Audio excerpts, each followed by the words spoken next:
Chapter 23:31.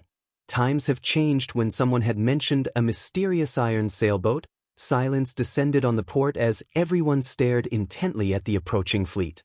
A mysterious iron sailboat? Impossible! To small guilds and adventurer teams, sailboats were unattainable treasures, but that wasn't the case for the major powers on Starfall Island. Ordinary sailboats were nothing special, and bronze sailboats, at most, would earn a surprised glance. For major powers, it was only a matter of time before they had their own bronze sailboats. Many of them already had clues and information that would lead to bronze sailboats, and as long as they had the strength and were willing to put in the time and resources to follow these clues, it wouldn't be difficult to secure a bronze sailboat. Otherwise, so many powers wouldn't have acquired their own by now. However, mysterious iron-ranked sailboats were an entirely different story. Not one power had found a single clue pertaining to mysterious iron sailboats' locations, much less acquired one. Although there was only one rank between a mysterious iron sailboat and a bronze sailboat, the difference between the two boats' strength was like the difference between heaven and earth. A bronze sailboat had slightly stronger defense and firepower than an ordinary sailboat, but at mysterious iron rank, its defense would undergo a qualitative transformation. At that point, a sailboat could block Great Lord-ranked sea monsters' attacks without losing any durability. As players explored higher-level sea zones, they'd encounter Great Lord-ranked sea monsters more frequently. Coming across 2 or 3 Great Lords at a time might not be an issue, but even a bronze sailboat would lose some durability during a fight with 5 or 6 Great Lords. Without multiple ships, long journeys at sea would be impossible, as would exploring dangerous sea zones. Crap. It really is a mysterious iron sailboat. A mysterious iron sailboat. Our guild could practically move unhindered through a level 100 sea zone if we had one of those. Amazing! Whose fleet is that? They actually sent a mysterious iron sailboat to lead it. The various major powers couldn't help their shock and curiosity as they watched the gradually approaching storm sailboat. Aside from the up-and-coming superpower, Giant's Heart, they hadn't expected another power with the ability to field a mysterious iron sailboat to participate in this meeting on Starfall Island. The storm sailboat glided to a stop by one of the port's docks while the representatives quietly chatted amongst themselves. As Immortal Light's members stepped onto the dock, many players quickly recognized Sindheart. His arrival caused an instant sensation at the port. Sindheart? That mysterious iron sailboat belongs to Immortal Light? Impossible! How can a guild like Immortal Light have a mysterious iron sailboat? Our guild has thoroughly investigated Immortal Light. That guild doesn't even have a bronze sailboat, much less a mysterious iron sailboat. The various major powers that had cooperated with the Freedom Alliance for a while knew, more or less, details about their competitors, especially the powers that were on friendly terms with the Freedom Alliance's upper echelons. Since Immortal Light received 10% of the Freedom Alliance's resources, the other powers had paid particularly close attention to the guild. Thus, all of these representatives knew how powerful Immortal Light was as a guild. However, none of them knew how to rationalize the storm sailboat they saw before them. No, that's not it. I don't see Immortal Light's guild emblem on the sailboat. It wasn't long before one of the players noticed something amiss. Moreover, the person beside Sindheart looks like Zero Wings Yifeng. The declaration inspired everyone to take a closer look at the player accompanying Immortal Heart's guild leader. It's true. That's Zero Wings Yifeng. If that's the case, then the storm sailboat must be Zero Wings. Zero Wing is stronger than even the rumors have made it out to be. It actually possesses a mysterious iron sailboat. It seems Immortal Light has come prepared. So what if Immortal Light has Zero Wing support? Strength is everything on the ocean, and Zero Wing is only a pseudo-superpower on land. How could it possibly contend with naval guilds like ours?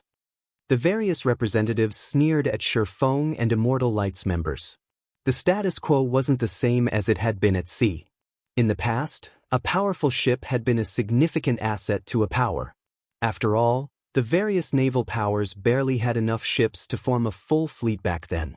However, even third-rate powers had their own fleets by now, not to mention first-rate powers. So, That's the rumored Zero Wing? I hadn't expected it to have a mysterious iron sailboat as well. It's no wonder why it dared to provoke war blood on Dragonheart Island, a tall, handsome man some distance away from the port stated. The man wore Giant's Heart's Guild emblem, and a hint of interest flashed in his eyes when he saw the storm sailboat. A mysterious iron sailboat is quite powerful, but unfortunately, it'll at most offer some convenience when grinding sea monsters. A single mysterious iron sailboat isn't enough to affect the power struggle at sea, a blue-haired woman added indifferently. Moreover, Zero Wing has provoked Starlink, which Old Undying has nurtured. Its future is quite bleak. Although Zero Wing's storm sailboat had indeed caused quite a commotion at Starfall Island's port, it was only a minor interlude to the Freedom Alliance's announcement regarding how it would redistribute its resources among its partners. Following which, the Freedom Alliance's members guided the various representatives to a reception room in the Freedom Alliance's residence on Starfall Island. Once everyone had arrived, the Freedom Alliance's 12 commanders entered and took their seats on the stage at the front of the room. These expert standards had clearly improved since the last time Feng had attended one of the Freedom Alliance's meetings. This was especially true for the First Fleet's representatives, who sat in the center of the stage. Although the First Fleet had only sent 2 representatives, both were apex experts. The middle-aged man, the First Fleet's commander, was particularly powerful. The First Fleet's commander only looked to be around 40, but Feng could sense a wild energy deep within the man. He felt like a veteran mercenary that had seen countless battlefields before. He was also a level 97 berserker. A young man with short hair stood behind the commander. The assassin youth radiated a chilling aura, and even Sindhart, who sat quite a distance away, felt an intense pressure from this youth. These 2 people alone would be more than enough to give the various superpowers a huge headache.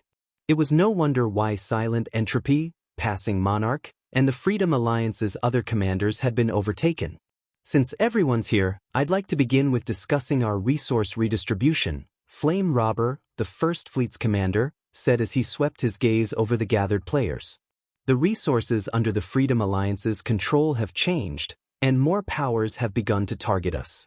Hence, we have decided to re-examine our current partner's strength to ensure the safety of our future benefits. The method we will use to determine your strength is simple. We have stored some precious, non-bag space materials on Starfall Island, and we'd like you to deliver these materials to the Chaos Sea's Ghost City. As long as you arrive safely with the materials, you will pass the test.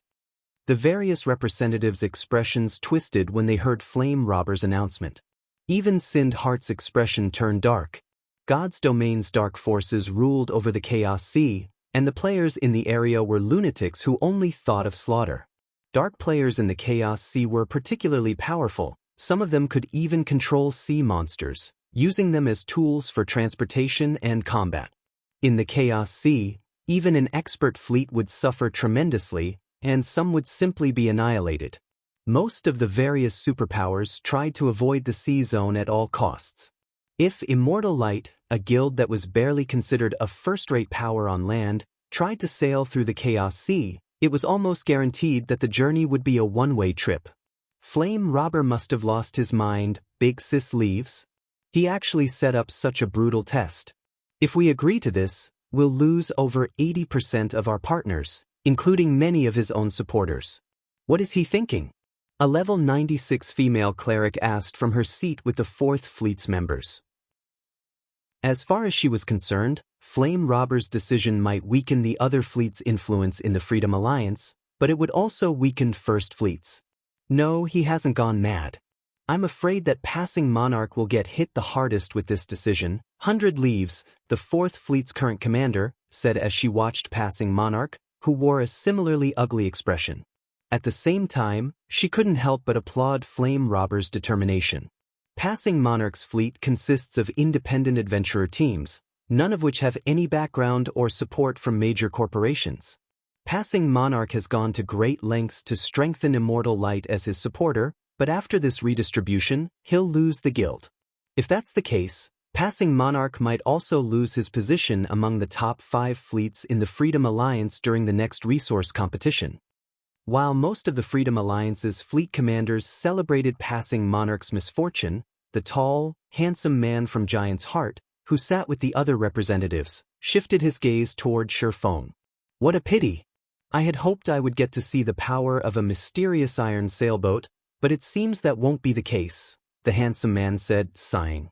I told you that a single ship means nothing at sea, the blue-haired woman said, rolling her eyes. Let's get moving.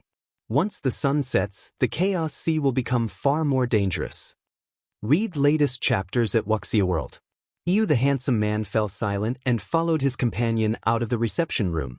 The other first-rate powers began to move as well. They might not be a match for the various naval superpowers and wouldn't survive a direct clash with the Chaos Sea's dark players, but if they were careful and lucky, they could pass this test. Brother Yifeng, it seems this trip has been a waste of your time. I hadn't expected the Freedom Alliance to set up such a vicious test. However, I still intend to try. The Chaos Sea is the Dark Forces territory, but with how vast it is, I might be able to avoid dark players if I'm lucky, Sindhart said, gritting his teeth. The Freedom Alliance's resources were too important for Immortal Light to give up. He had to take this risk and try to pass the test. You don't need to take everything on yourself, Brother Hart.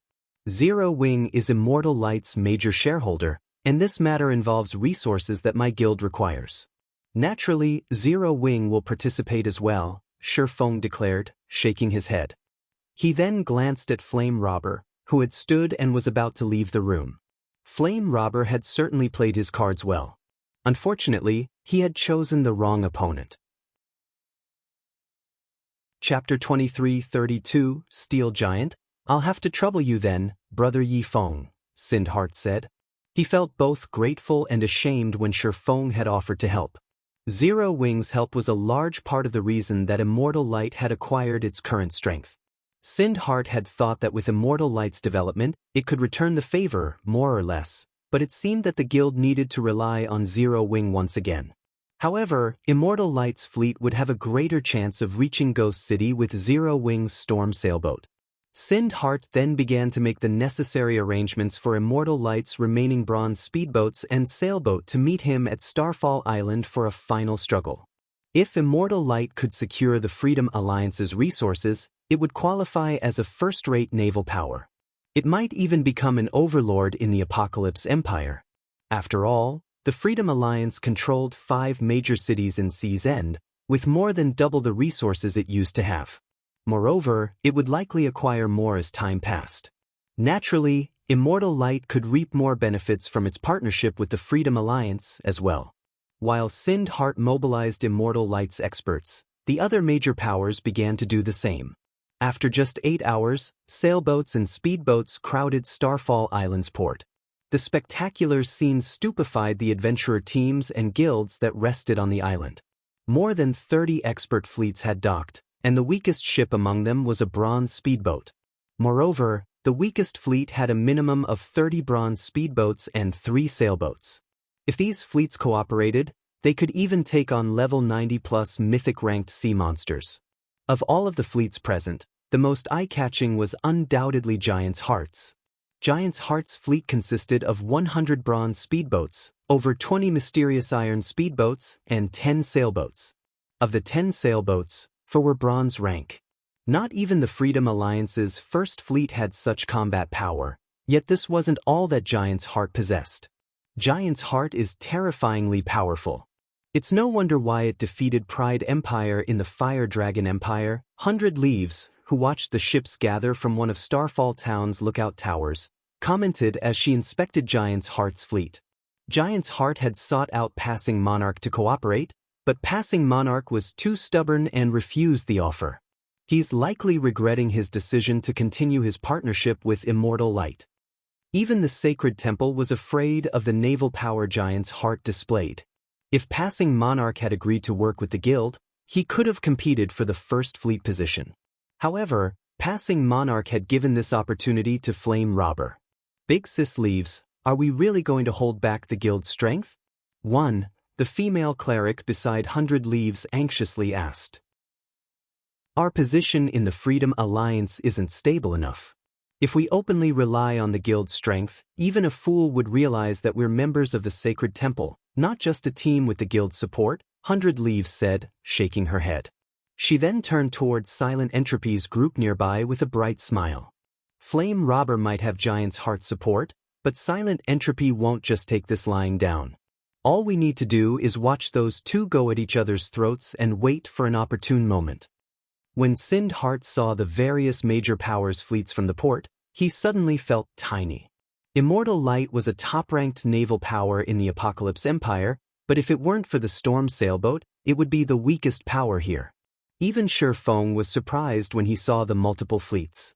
He hadn't expected God's Domain's naval powers to develop so quickly, especially Giant's Heart. Even on Dragonheart Island, very few powers could contend with the guild. Dragonheart Island's powers weren't limited to the human variety. Many neutral powers also operated from the island, including super first-rate guilds and super guilds. Once the fleets were ready, the Freedom Alliance's members began to move crate after crate of cargo onto the various power ships. When the representatives saw the cargo, they were stunned into a moment of silence. How is this possible? They want us to transport Primal Void Stone. There are so many Primal Void Stones here. Has the Freedom Alliance discovered a Primal Void Vein? Everyone was shocked when they saw the translucent crystals within the crates. All of these players were either experts or upper echelons from major powers, so they had seen many precious items in God's domain. However, they couldn't help their astonishment when they saw the Primal Void Stones. Primal Void Stone was a top-tier material that could be used to construct all sorts of high-ranked workshops. Primal Void Stone could absorb mana from the void, and although the amount it could store was minute, this mana could enhance players' mental processing, which was particularly useful to lifestyle players when they produced items.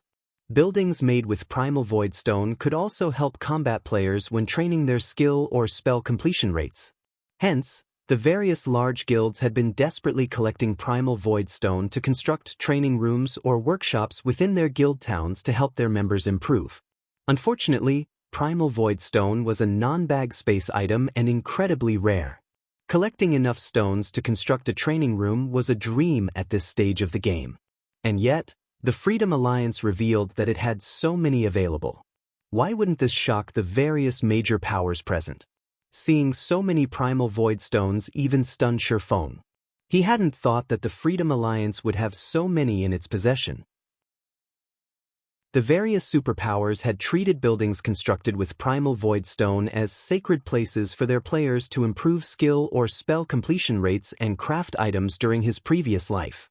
However, due to the scarcity of the stone, even those superpowers had only been able to construct a small number of buildings. Hence, the Superpowers Guild members had had exclusive access to these buildings, and some of these superpowers hadn't even given access to their low-ranked members. It's no wonder why they want us to head to Ghost City. Feng immediately understood the Freedom Alliance's plans when he saw the crate's contents. Primal Void Stone could be used for more than constructing buildings. It would also be helpful when improving certain dark players' bloodline density. Hence, Primal Void Stone was extremely popular among dark players, who were generally willing to pay 3 or 4 times more than the market price. I'm sure that you've all seen the Primal Void Stones. As you've probably guessed, the Freedom Alliance has taken control of a Primal Void Vein, Flame Robber suddenly announced, smiling. However, the vein's output is quite high, which makes it difficult to transfer all of the stones. Not even the Freedom Alliance can monopolize all of the stones. Thus, we wish to share our harvest with a sufficiently powerful partner. In return, the Freedom Alliance will only ask for half of the generated profits. Not only will this delivery test to Ghost City determine who qualifies to remain a partner with the Freedom Alliance, but we also hope to use the results to find a suitable collaborator for the Primal Void Veins products. Whoever among you delivers their shipment to Ghost City first will be invited to work with the Freedom Alliance regarding the Primal Void Vein. I do not believe any of our commanders are opposed to this, correct? As Flame Robber finished speaking, he glanced at the Freedom Alliance's fleet commanders beside him. Although he seemed as if he were asking for their opinions, he had no intention to negotiate. How despicable! Which commander would dare oppose such an idea under such circumstances?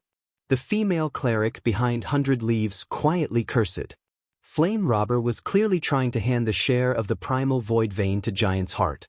Silent Entropy, who had seemed relatively calm, revealed an ugly expression. On the other hand, the other commanders silently celebrated the decision. The primal void vein's harvest would be distributed according to rank, with the first and second fleets gaining the most benefits. The remaining fleets would only acquire a small percentage of the goods, so it didn't really matter if they shared the harvest with a foreign power. This distribution would only harm the top-ranked fleets. None of the various major powers voiced any complaints. Even a fool could tell that Flame Robber was trying to ensure that Giant's heart received these resources. Anyone that objected now would be setting themselves up for the Freedom Alliance to sever their relationship. Since none of his fellow commanders had anything to say, Flame Robber announced the beginning of the test. Like a raging tide, the various major powers' fleets swarmed toward the Chaos Sea. They all wanted to reach Ghost City by nightfall. Not only would the Chaos Sea's dark players have more of an advantage at night, but more sea monsters would become active as well. We should go, Brother Yi Feng. As Sind Heart watched the various fleets leave the port, he too felt an urgent need to move. Hold on a second. I have something I'd like to ask Commander Flame Robber before we leave, Shifeng said. Instead of hurrying as everyone else did, he turned to Flame Robber nearby and asked, Commander Flame, to acquire partnership rights for the Primal Void Vein, we only need to be the first to deliver our shipment of Void Stones to Ghost City. Is that correct? Shifeng's question confused the fleet commanders and the representatives that lingered. Why is he asking such a question? Does he think the situation is unfair? What's unfair about it? Strength is everything in God's domain. If he thinks this is unfair, he can bring it up with Giant's heart. We watch as they beat this brat to death. He has helped Passing Monarch quite a bit in the past. Does he think Passing Monarch will do something to return the favor? All of the Freedom Alliance's commanders remembered Shifeng, especially Identical Summer, the original Second Fleet's commander. It was Shifeng's interference that he had fallen to the 5th Fleet position. Identical Summer wanted nothing more than watch Shifeng die. Passing Monarch, on the other hand, could only offer a bitter smile. Even Flame Robber was puzzled as to why Shifeng had asked such a question. Read latest chapters at Wuxia World. Ew, that's right. So long as you are the first to deliver your shipment of Primal Void Stones to Ghost City, you'll become the Freedom Alliance's partner regarding the Primal Void Vein, Flame Robber firmly stated. Ah, then I can rest assured, Shifeng said, smiling before he walked toward the crates assigned to Immortal Light. Rest assured. Everyone's confusion grew as they watched Shifeng leave. They couldn't figure out what Flame Robber had said to assure him. Shifeng then moved to a clearing near Immortal Light's shipment. He placed a hand on his bag and began to chant an incantation. 2 seconds later, a crimson, steel ship appeared above him. Even the Storm sailboat looked insignificant compared to the gigantic, steel beast. However, that wasn't what fascinated the players watching. What held their attention was the fact that this steel ship was floating above the ground. Chapter 2333, Starfall Shaken, a flying ship. How is this possible? The Crimson Dragon flying ship's appearance sent Starfall Island into an uproar. The Freedom Alliance's commanders and the players that rested on the island stared at the steel giant with dropped jaws. By now, practically every God's Domain player was familiar with the concept of flying ships. Players who lived in or had visited an NPC city that had an airport would have seen flying ships soar through the sky, and almost every player that had seen one dreamed of one day traveling through God's Domain aboard their own flying ship. Zero Wing actually has a flying ship, Big Sis Leaves. Short Clarity, the female cleric standing behind 100 Leaves, exclaimed, staring at the distant Crimson Dragon flying ship in astonishment. Am I dreaming? Everyone, ordinary and superpowers alike, was desperately searching for flying mounts nowadays. Naturally, the Sacred Temple was no exception, but it had yet to find a single one. And yet, Zero Wing already had a flying ship. For a moment, Short Clarity wondered if the main god system were playing a joke on her. A flying ship. It's no wonder why Zero Wing dared to provoke both Warblood and Starlink on Dragonheart Island. 100 Leaves was similarly shocked. Zero Wing has fooled everyone. Although Dragonheart Island was very far away from Sea's End, as one of the sacred temple's upper echelons, 100 Leaves would have been informed of matters on Dragonheart Island. The sacred temple had launched a detailed investigation on Zero Wing. It was the first guild in God's domain to obtain a flying mount, after all, which would have a major impact on the game. However, after watching Zero Wing blatantly provoke Warblood and Starlink, even the sacred temple had begun to wonder where Zero Wing found its confidence. A flying mount might possess incredible combat power and significantly reduce players' travel time, but it was only a mount. It did not have enough combat power for a single player to face an entire superpower, much less two. However, the same couldn't be said for a flying ship. Such a vessel was a bona fide war weapon. Sindhart, who stood a short distance from Shifeng, was just as stupefied. The two great experts behind him couldn't even piece a thought together as they stared at the Crimson Dragon flying ship. They had been able to accept the fact that Shifeng had the Storm sailboat. The guild had revealed that it owned a bronze sailboat a long time ago, after all. It wasn't that surprising to learn that Zero Wing had a mysterious iron sailboat. But Shifeng had just pulled a flying ship from his bag. What was up with that? Meanwhile, Shifeng quickly loaded the primal void stones on the Crimson Dragon flying ship. Silence descended on the port as the nearby payers watched him do it. To everyone's surprise, the shipment that would require 3 sailboats to transport fit on the single Crimson Dragon flying ship. "Brother Heart, let's go!" Shifeng called out once he finished transferring the crates. Shifeng's shout shook everyone from their stupor.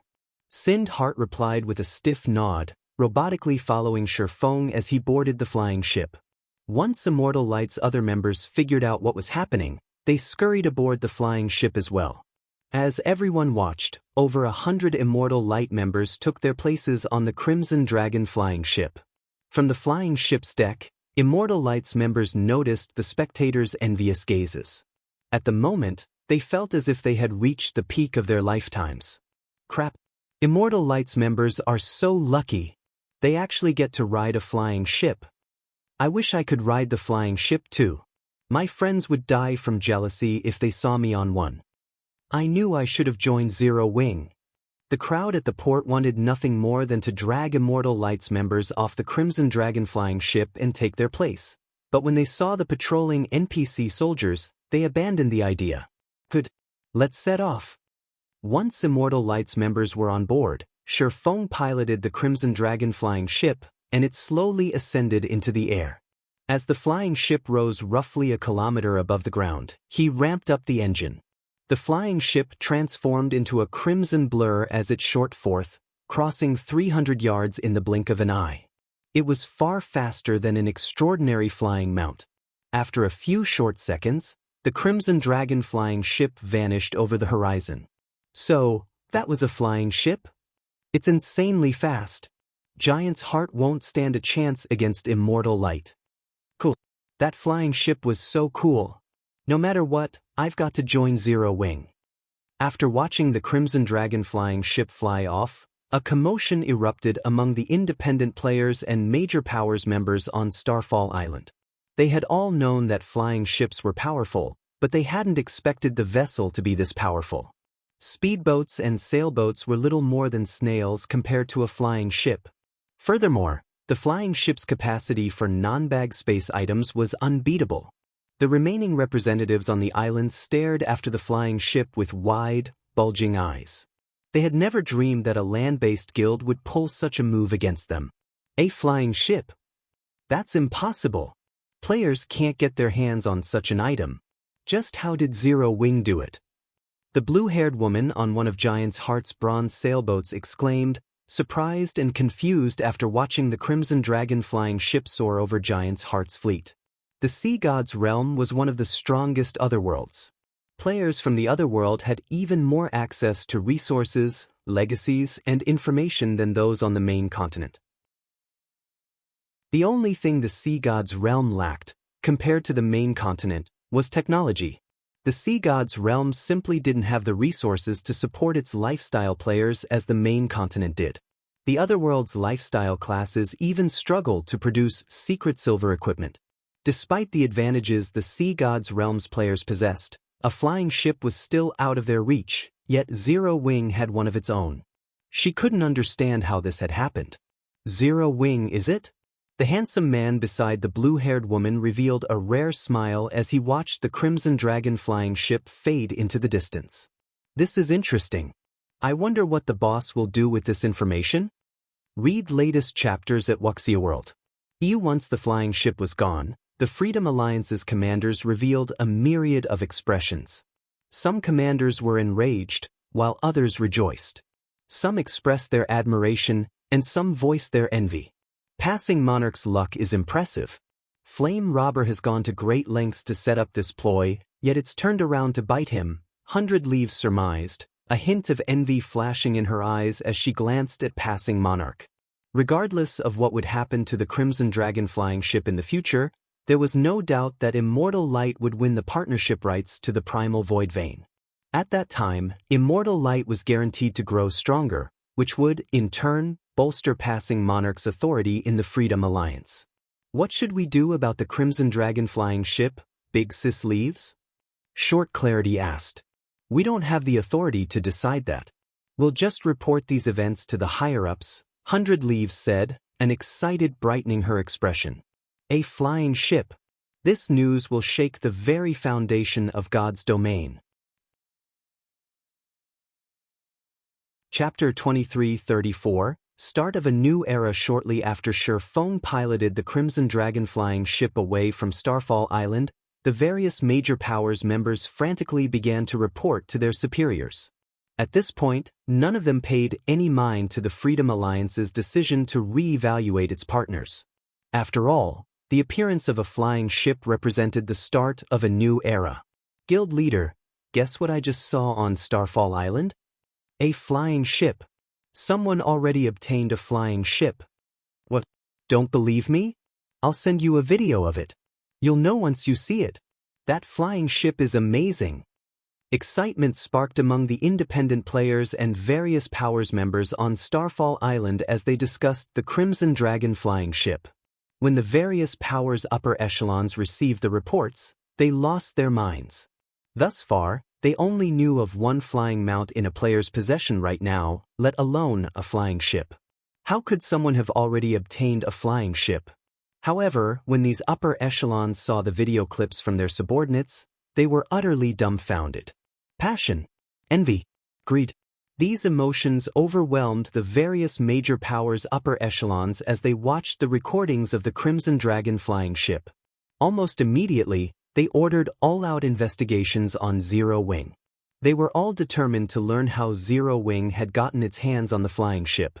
Some powers even offered a reward of several epic weapons and equipment for any information related to the vessel on the public forums. When Feng saw the posts, the rewards even tempted him, and for a moment he even considered selling the information himself. While these major powers looked into Zero Wing and its Crimson Dragon flying ship, Feng's group reached the expansive Chaos Sea. The Chaos Sea was the Dark Forces territory, and the sea zone was a mess of chaotic and violent energy, which was harmful to normal players' mental states. It wouldn't affect dark players, however. Rather, it would strengthen them, which was why normal players tended to avoid the area. As a sea zone, the Chaos Sea was a dangerous place to grind. Once enemy players surrounded newcomers, there'd be nowhere to run for cover. The Chaos Sea was a forbidden land for normal players. The instant the Crimson Dragon flying ship crossed into the Chaos Sea, Sind Hart and his companions felt an indescribable weight bear down on them. Their senses became less sensitive as well, which made it impossible to exhibit their normal combat power. So, this is the Chaos Sea? Sind Hart was relieved he was aboard the Crimson Dragon flying ship as he gazed at the thin layer of fog that covered the ocean below. The Chaos Sea was far more dangerous than he had expected. The thin fog that covered the water wasn't actual fog. It was the physical manifestation of some kind of chaotic energy. This chaotic energy had a powerful influence on normal players. While surrounded by the fog, he could, at most, see up to 1,000 yards away. However, it wouldn't affect dark players in the slightest. In other words, dark players would discover normal players in the Chaos Sea long before normal players could realize they were being targeted. The dark players would have the initiative in battle, and normal players would have no way to escape. After a few minutes, Sindhart and the others noticed a group of players ganging up on a level 93 mythic-ranked sea monster. Every one of those players rode an 8-meter-tall demonic creature into battle. Players had nicknamed these demonic creatures mini-sea monsters. The demonic creatures were incredibly powerful, with the weakest among them possessing the strength of a lord. The stronger creatures could even rival a great lord's strength. They were far more powerful than land mounts. Meanwhile, bombarded by the fierce attacks of several hundred demonic creatures, the level 93 mythic sea monster rapidly lost HP. Oceania demonic creatures might not have as much attack power as an actual ship, but they were easily more mobile. Moreover, they could easily tank a mythic sea monster's attacks with their high HPs and player-made armor. It was only a matter of time before the level 93 mythic sea monster fell. They're looking this way. They've discovered us. Thankfully, we're flying. If we were sailing, they'd likely annihilate us. Immortal Light's members felt an immense pressure bear down on them as they watched the dark players below. Even the lowest-leveled player among those dark players was level 95, and they all radiated auras that were as strong as great lords of the same level.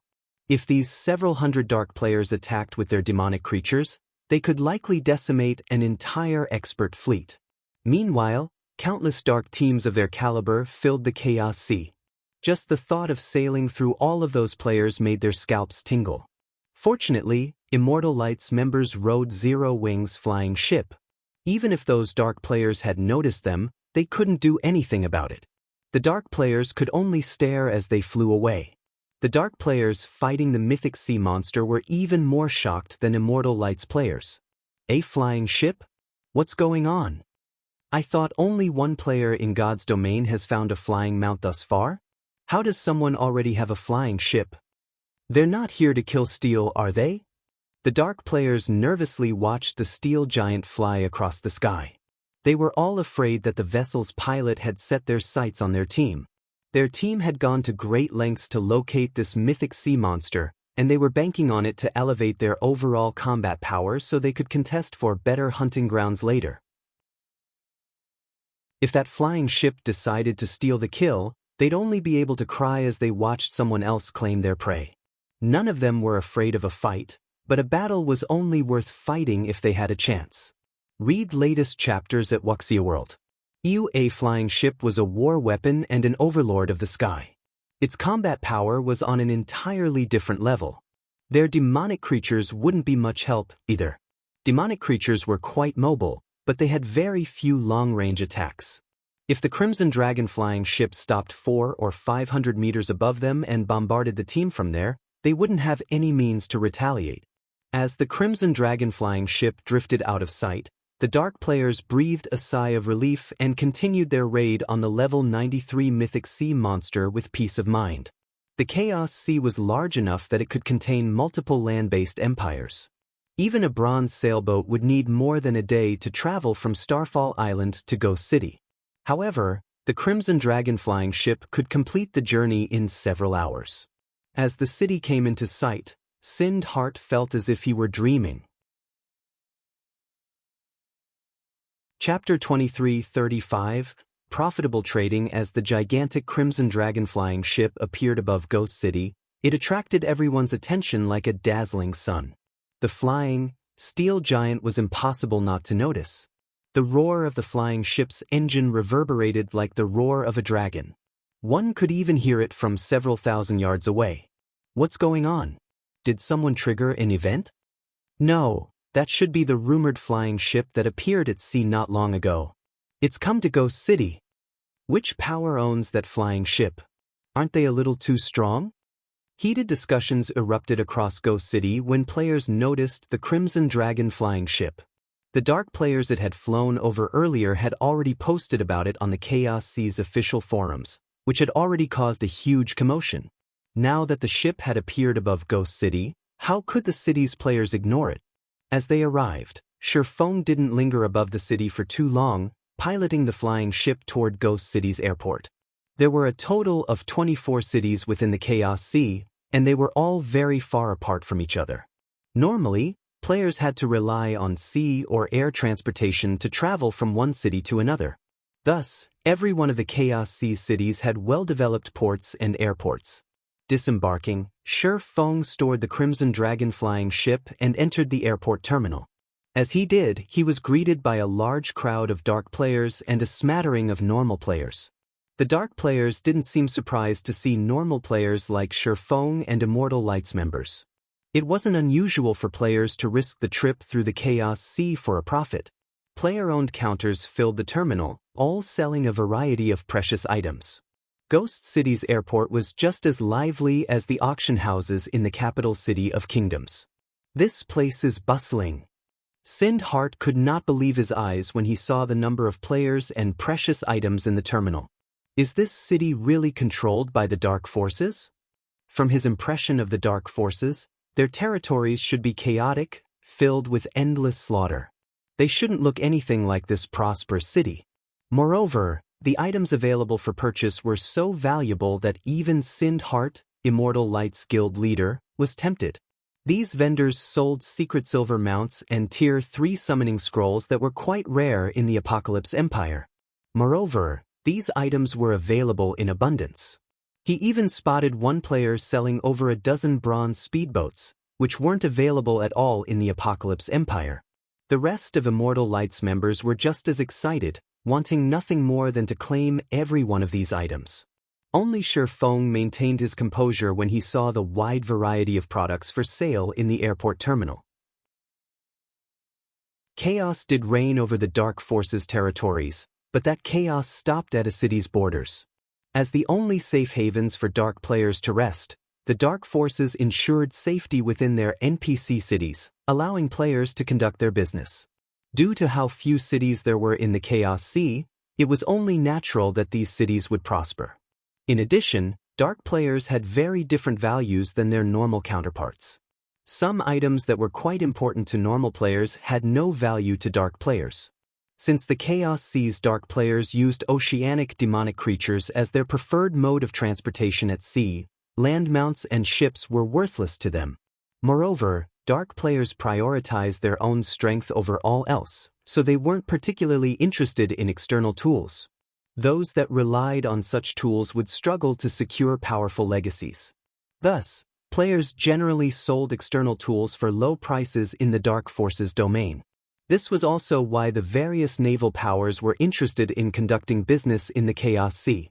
When Sindhart noticed the primal void stones for sale and saw their prices, he had the urge to curse, even with as mild-tempered as he typically was. Primal void stones sold for as high as 5 to 10 gold per stone on the main continent. The inconvenience of transporting the stones was a large part of the reason that they sold for such a high price, but compared to the primal void stones in Ghost City, the stones on the main continent were dirt cheap.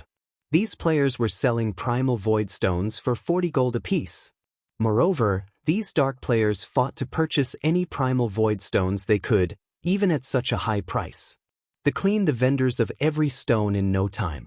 Only the counters that demanded 60 gold per primal void stone had any remaining stock. Here, primal void stones were incredibly profitable. The Freedom Alliance had tasked each power to transport 300 primal void stones for its test. As an incentive, the Freedom Alliance had also offered each power that completed the task half of their shipment. Even if they sold their primal void stones at 50 gold each, they'd make 7,500 gold from this trip alone. If they could deliver such large shipments to Ghost City each day, they'd walk away with an astounding amount of profit.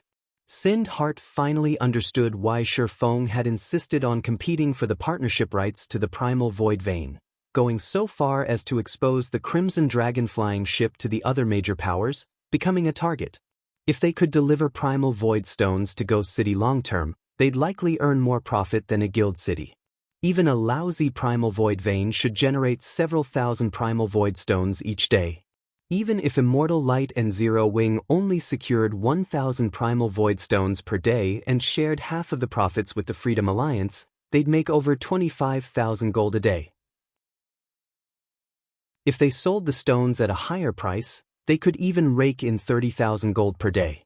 Even a first-rate guild would go crazy for such massive profits. Sindheart wasn't the only one surprised by the Primal Void Stones prices. The situation even shocked Shifeng.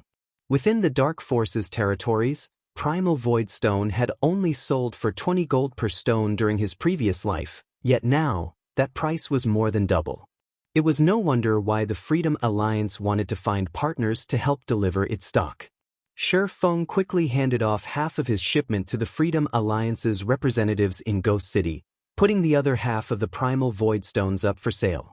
By the time all 150 of his Primal Void Stones had sold, he had earned a net profit of 7,650 gold.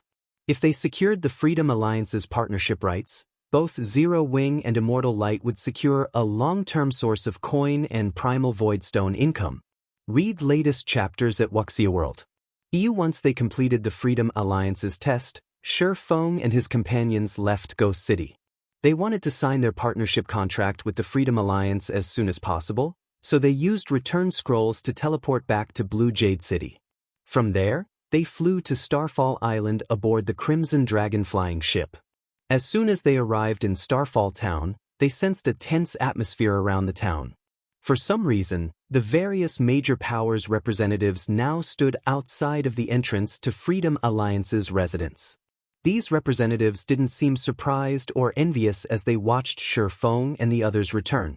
Rather, some of them sneered at the group, while others watched with pity.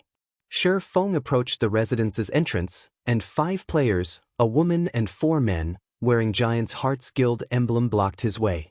The woman was the player with blue hair that Shifeng had met during the meeting, and the 4 men behind her were all level 97 players, radiating auras that were no weaker than a great lords of the same level. Unlike Sindheart, who only had the combat power of a peak expert, all 4 of the men were bona fide peak experts. "You're back. Come with me. Our boss wants to meet with you," the blue-haired woman coldly stated as she glanced at Shifeng. Chapter 2336, Giant's Invitation. When they heard the blue-haired woman's declaration, the various powers' representatives glanced at Shifeng with varying expressions. Sure enough, Giant's Heart is making its move. I knew this would happen. With the Primal Void Stone's potential profits, neither the First Fleet nor Giant's Heart can let this go so easily. Zero Wing doesn't know how to take a hint. Flame Robber is clearly trying to share the Primal Void vein with Giant's Heart, yet Zero Wing dared to interfere.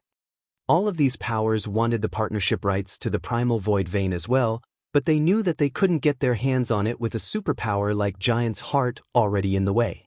Zero Wing's determination to win the competition was no different than pulling a tiger's whiskers. The Freedom Alliance might be a powerhouse in Sea's End, but its strength was limited to the sea. However, even super guilds were wary of Giant's Heart, both on land and at sea. Now, retribution had come for Zero Wing. Just as Sindheart was about to step forward, the 4 experts behind the blue-haired woman noticed, and the intensity of their auras skyrocketed. All 4 of the men stared Sindheart down. These 4 were bona fide peak experts with extraordinary legacies and equipment standards to rival Sindheart's. When their aggressive auras washed over Sindheart, he felt as if he were being watched by 4 ferocious beasts. He sensed that these 4 would pounce and kill him if he made any sudden movements. So, this is Giant's Heart's strength? Suddenly, Sindheart didn't feel in control of his own life as he squirmed under the experts' gazes.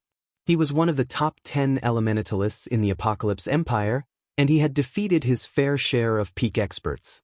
However, every one of the 4 experts before him felt like a major threat. Even if he had backup from Immortal Light, he was certain that he'd die here if all 4 attacked together. Moreover, he suspected that the blue-haired woman was the most frightening of the 5. Sindheart didn't know exactly how strong the blue-haired woman was, but it was clear that the 4 experts behind her respected her greatly. In God's domain, Players that had risen to the standard of peak experts would even enjoy very high status within superpowers. The various superpowers would fight to recruit such players, and it was no exaggeration to say that a peak expert could join any superpower they wished. Because of this, peak experts tended to be quite prideful. Peak experts only truly respected more powerful experts. Giant's Heart is quite impressive to nurture such a young domain realm expert, such as yourself, Shifeng flattered, smiling at the indifferent, blue-haired woman. Since your guild has invited me, please, lead the way. Shifeng was not surprised that Giant's Heart had sought him out. The primal void stones would be a huge source of income, even to the various superpowers. He would have actually been surprised if Giant's Heart hadn't made a fuss. Astonished, Sind Heart glanced between Shifeng and the blue-haired woman. He hadn't been aware of a domain realm expert's true strength a few months ago, but as he grew stronger, that factor became clear. Defeating an expert of his caliber would be child's play for a domain realm expert. But as far as he knew, only old monsters were domain realm experts. This blue-haired woman appeared to be, at most, 23 years old. Even the term genius wasn't a sufficient description. Meanwhile, the blue-haired woman couldn't help but pay more attention to the man before her, surprised and confused by Shifeng's statement.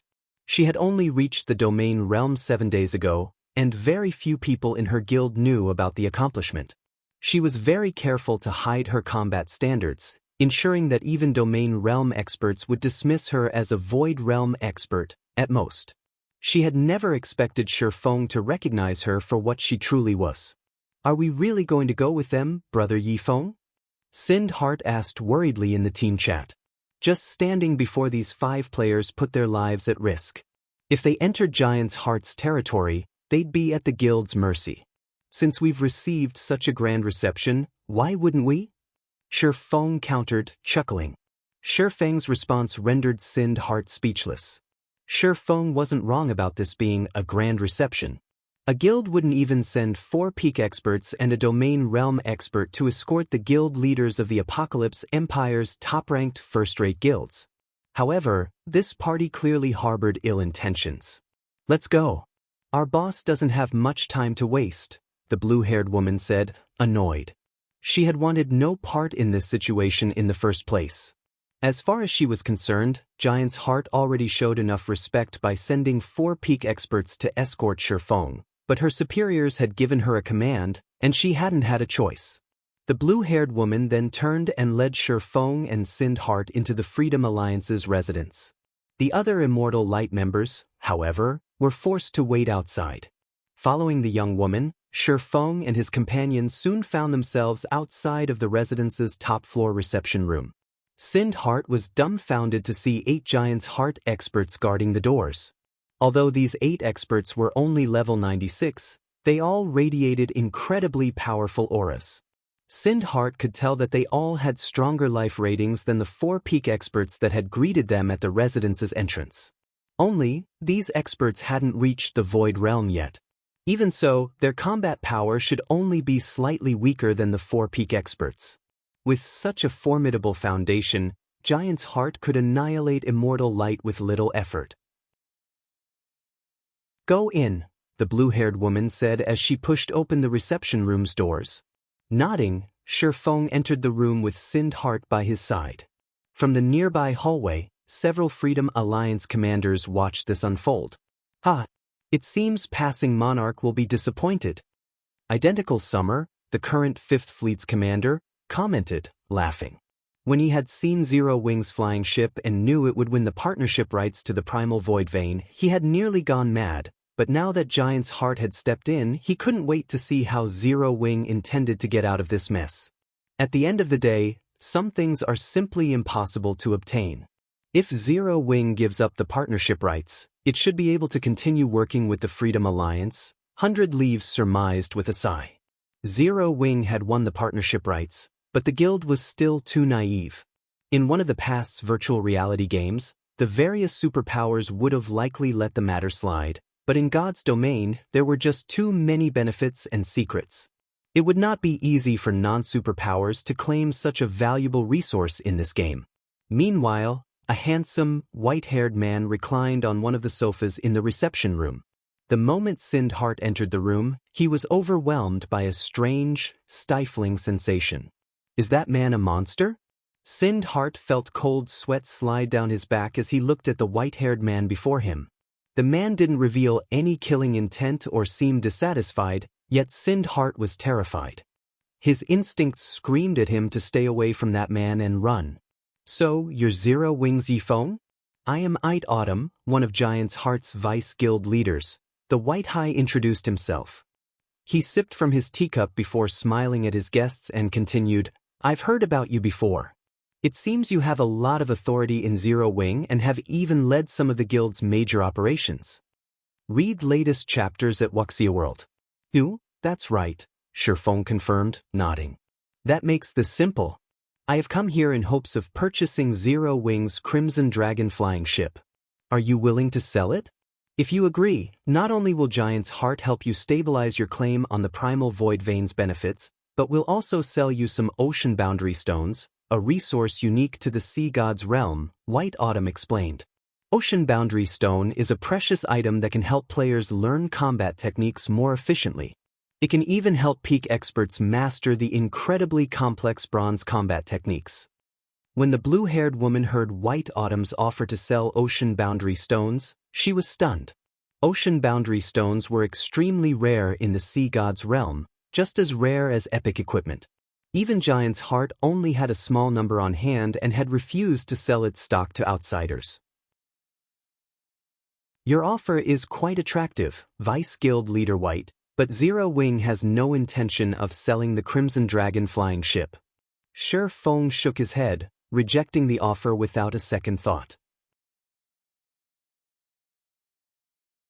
Chapter 2337 Ocean Boundary Stone. Silence filled the room after Shifeng had rejected Giant's Heart's offer. Sindhart looked particularly gloomy. He hadn't expected Shifeng to refuse White Autumn so curtly. The blue-haired woman behind White Autumn could only stare at Shifeng in astonishment.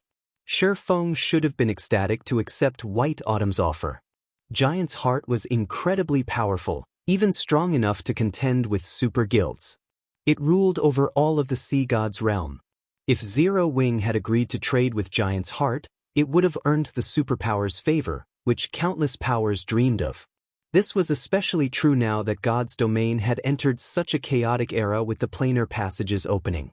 A flying ship was very valuable, but the various superpowers now knew of it and had begun to set their sights on Zero Wing. Holding on to the flying ship wouldn't be easy for the guild. If Zero Wing had accepted the offer, not only would it have gained Giant's Heart's favor, but it would have also secured a ton of resources to help its experts grow stronger. Not even Starlink would have casually attacked Zero Wing, much less Warblood, yet Shifeng had rejected the offer without any hesitation. Is he unaware of our guild's strength? It was the only possibility the blue-haired woman could think of. There was no other reason that Shifeng would refuse such an excellent opportunity. Zero Wing doesn't intend to sell it? How unfortunate, White Autumn said, sighing. Contrary to everyone's expectations, he didn't seem angry about Shifeng's response. Rather, he maintained his composure as he continued, since that is the case, may I ask to borrow the flying ship to complete a quest? I'm willing to offer 5 Ocean Boundary Stones as remuneration. Help with a quest? After giving the matter some thought, Shifeng said, I don't see an issue with that. How long will the quest take to complete? Shifeng did find the Ocean Boundary Stones tempting. They were the 5th best tool in God's domain to improve players' efficiency with learning combat techniques. 2 Ocean Boundary Stones had been as valuable as a piece of level 100+ epic equipment during his previous life, but even when offered such a trade, very few powers had been willing to part with their stones. White Autumn's offer of 5 Ocean Boundary Stones was the equivalent of 2.5 pieces of level 100+ epic equipment, which was a considerably high price to rent a flying ship.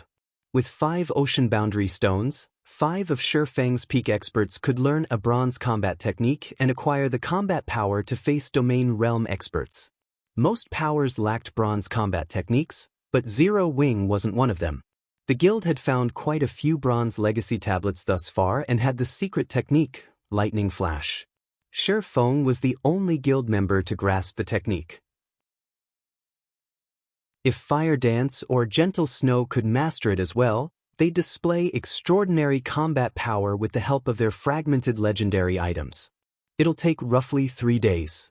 If we can complete the quest ahead of time, I'm willing to offer an additional ocean boundary stone, White Autumn said after some mental calculations. Chuckling, he continued, even if we fail the quest, I will pay you 1 ocean boundary stone in exchange for the flying ship's rental and any damage it sustains. We have a deal, Shi Feng agreed. Ocean boundary stones were an incredibly important resource to the various super guilds, not to mention Zero Wing. May I know when this quest will begin? If Zero Wing had had enough materials to produce 2 Crimson Dragon flying ships, Shi Feng would have agreed to trade one for a large batch of ocean boundary stones, using them to nurture a large force of peak experts. We'll set off in 15 hours, White Autumn answered. Our destination is a very dangerous one. I should take this time to rest and prepare. All right, let's sign a contract now then, Shi Feng said after a quick look through his schedule. He had some free time, so he might as well use it to make some extra income. White Autumn and Shi Feng signed the contract, and now that they were bound, Giant's Heart could proceed with the quest with peace of mind. Shi Feng then left the room to sign his partnership agreement with the Freedom Alliance. Meanwhile, the blue-haired woman, who had remained silent during the meeting, finally spoke up. Vice Guild Leader, are you really planning to challenge that quest again? The blue-haired woman asked. White Autumn kept most people in the dark, but as one of the guild's domain realm experts, she knew what was happening. The man intended to challenge one of the Sea God's realm's epic main storyline quests. Giant's Heart had 3 chances to complete the quest but had already failed twice. Clearly, White Autumn hadn't given up, but if they failed again, the quest would vanish. Our chances of success will be much higher with a flying ship on our side. Moreover, we're running out of time to complete the quest, White Autumn said, chuckling. If we can complete it, Giant's Heart will have all it needs to establish itself in the Fire Dragon Empire. Even if the Pride Empire sends everything it has at us, it won't have the power to remove us from the Empire. But is it really okay to take Yi Feng with us? The blue-haired woman asked worriedly. Only 10 players can enter that place, and without a special legacy, not even a peak expert will last more than 10 seconds. If he dies, he'll be thrown out of the area without any opportunity for a healer to resurrect him. Things will become difficult once we're inside, but I'll have Blue Claw and the others share the burden. You've also reached the domain realm. With our current strength, we should be able to complete the quest, White Autumn insisted. I'll notify Blue Claw and the others, then, the blue-haired woman said, nodding. Inwardly, she prayed that Shi Feng would not hold them back. Elsewhere, the various major powers and the Freedom Alliance's commanders were shocked as Shi Feng signed the contract for the Primal Void Vein partnership rights. None of them had expected Zero Wing to win the competition, and Giant's Heart hadn't tried to oppose the situation. Now that Zero Wing had the partnership rights to the Primal Void Vein, both Zero Wing and Immortal Light had secured another stable source of income. Since Immortal Light lacked sufficient naval power, Shi Feng decided to lend the guild the Storm sailboat for now. Shi Feng then made another delivery to Ghost City aboard his Crimson Dragon flying ship during his 15-hour wait. During their second visit to the city, Sind Heart had emptied his pockets to purchase 7 bronze speedboats and 2 sailboats, instantly boosting Immortal Light's naval prowess. Moreover, Passing Monarch spared no effort to help Sind Heart, sending one of his expert fleets to assist Immortal Light. Read latest chapters at Wuxia World. Now, even without the flying ship, Immortal Light could deliver Primal Void Stones to Ghost City without fearing the Chaos Sea's dark players. The guild would also deliver Zero Wing's share to its branch guild in the Apocalypse Empire. Selling Primal Void Stones to the Dark Forces was an excellent way to make a fortune, but to Shi Feng, the Primal Void Stones themselves were more valuable than the coins he could gain by selling them, especially when he had access to so many. The more he had, the valuable the stones would be. Current players just didn't know it yet. Time passed quickly while Shi Feng made these arrangements. Before he knew it, the 15 hours were nearly up. I should head to Blue Jade City now. Taking a look at the time, Feng pulled a return scroll from his bag and teleported to Blue Jade City. Chapter 23:38 Legacy Combat Technique Sees End, Blue Jade City. After appearing in Blue Jade City's teleportation hall, Feng noticed the blue-haired woman from Giant's Heart. She carried a legacy crystal ball and was in the midst of learning a combat technique. A legacy combat technique. Feng was stunned to see the crystal ball in the woman's hands. God's Domain's combat techniques fell into various categories, each rarer than the last. Offensive techniques, defensive techniques, footwork, and physical techniques. The rarest and most unique of these were legacy combat techniques. Legacy combat techniques were a special type, unlike ordinary combat techniques. They were limited to specific classes. Players without the appropriate class couldn't learn one even if they obtained it. Every legacy combat technique was as rare as a fragmented legendary item, and they didn't possess fixed ranks. The standard of the techniques depended on the user's mastery of them. All legacy combat techniques started out at bronze rank, and the greater a player's master was, the more power they could wield with the technique. According to rumors Feng had heard, a player could acquire the strength to transcend tiers if they could fully master a legacy combat technique, even without relying on fragmented legendary or legendary items. Feng had never thought that he'd run into the woman form Giant's Heart carrying a legacy combat technique around. By the looks of it, she'd already gained a certain level of mastery over the technique, too. You're here. The blue-haired woman stored the legacy crystal ball in her bag when she noticed Feng. Her tone serious, she continued, "Since you'll be questing with us, I should formally introduce myself. I am Linya, the Vice Commander of Giant's Heart's main force. The quest we'll be doing is unusually difficult. Even domain realm experts can lose their lives if they're not careful. I hope you won't act recklessly during the quest. We won't be able to save you. All you'll need to do is survive. Rest assured, I might not be particularly skilled in all aspects, but I'm quite good at keeping myself alive," Feng replied, smiling. Linya's warning made him a bit curious. Domain realm experts stood at the apex of God's domain. An averagely geared domain realm expert's performance would be even better than that of a peak expert in full, top-tier equipment during a high-ranked quest. There were very few quests of the same level that could threaten an apex expert fully geared in top-tier equipment. But let's go. Linya had nothing more to say after hearing Feng's confident response. She then led him toward the Continental Teleportation Array, and they traveled to the Fire Dragon Empire. Once they arrived, Linya pulled a teleportation stone from her bag and teleported both of them to a heavenly land of verdant mountains and clear rivers. System: You have discovered the Sea God's realm. System: As you have reached Tier 3 and are not indigenous to the Sea God's realm, the world's power works against you, weakening your physique by 30% and basic attributes by 20%. We've teleported directly to the Sea God's realm? Giant's Heart's generosity surprised Feng as he looked at his system map. Teleportation stones were incredibly valuable in God's domain. As long as the registered location was within range, players could use teleportation stones to transport a maximum of 5 players. Planar teleportation stones were the stronger version. Planar teleportation stones allowed players to cross dimensions and travel to a registered otherworld instantly. Although they couldn't be used in areas that prohibited teleportation, planar teleportation stones were a powerful life-saving tool. And yet, Linya had used one so casually. After their arrival, Feng noticed 8 other players on the mountaintop, sitting before an ancient ruin. While Autumn was one of them. Of the remaining 7, the weakest was a peak expert who was very close to reaching the domain realm. To Feng's surprise, not all of the 7 were members of Giant's Heart. 2 of them were independent players. Neither of the independent players had reached the domain realm yet, but they had slightly superior life ratings to Linya's. The ambient water-type mana seemed to gather around those 2 players. Sea God's direct kin? The Sea God's realm really is extraordinary. It's no wonder why Giant's Heart can contend with Pride Empire. Feng could not help but re-evaluate his view of the Sea God's realm upon noticing the 2 independent players.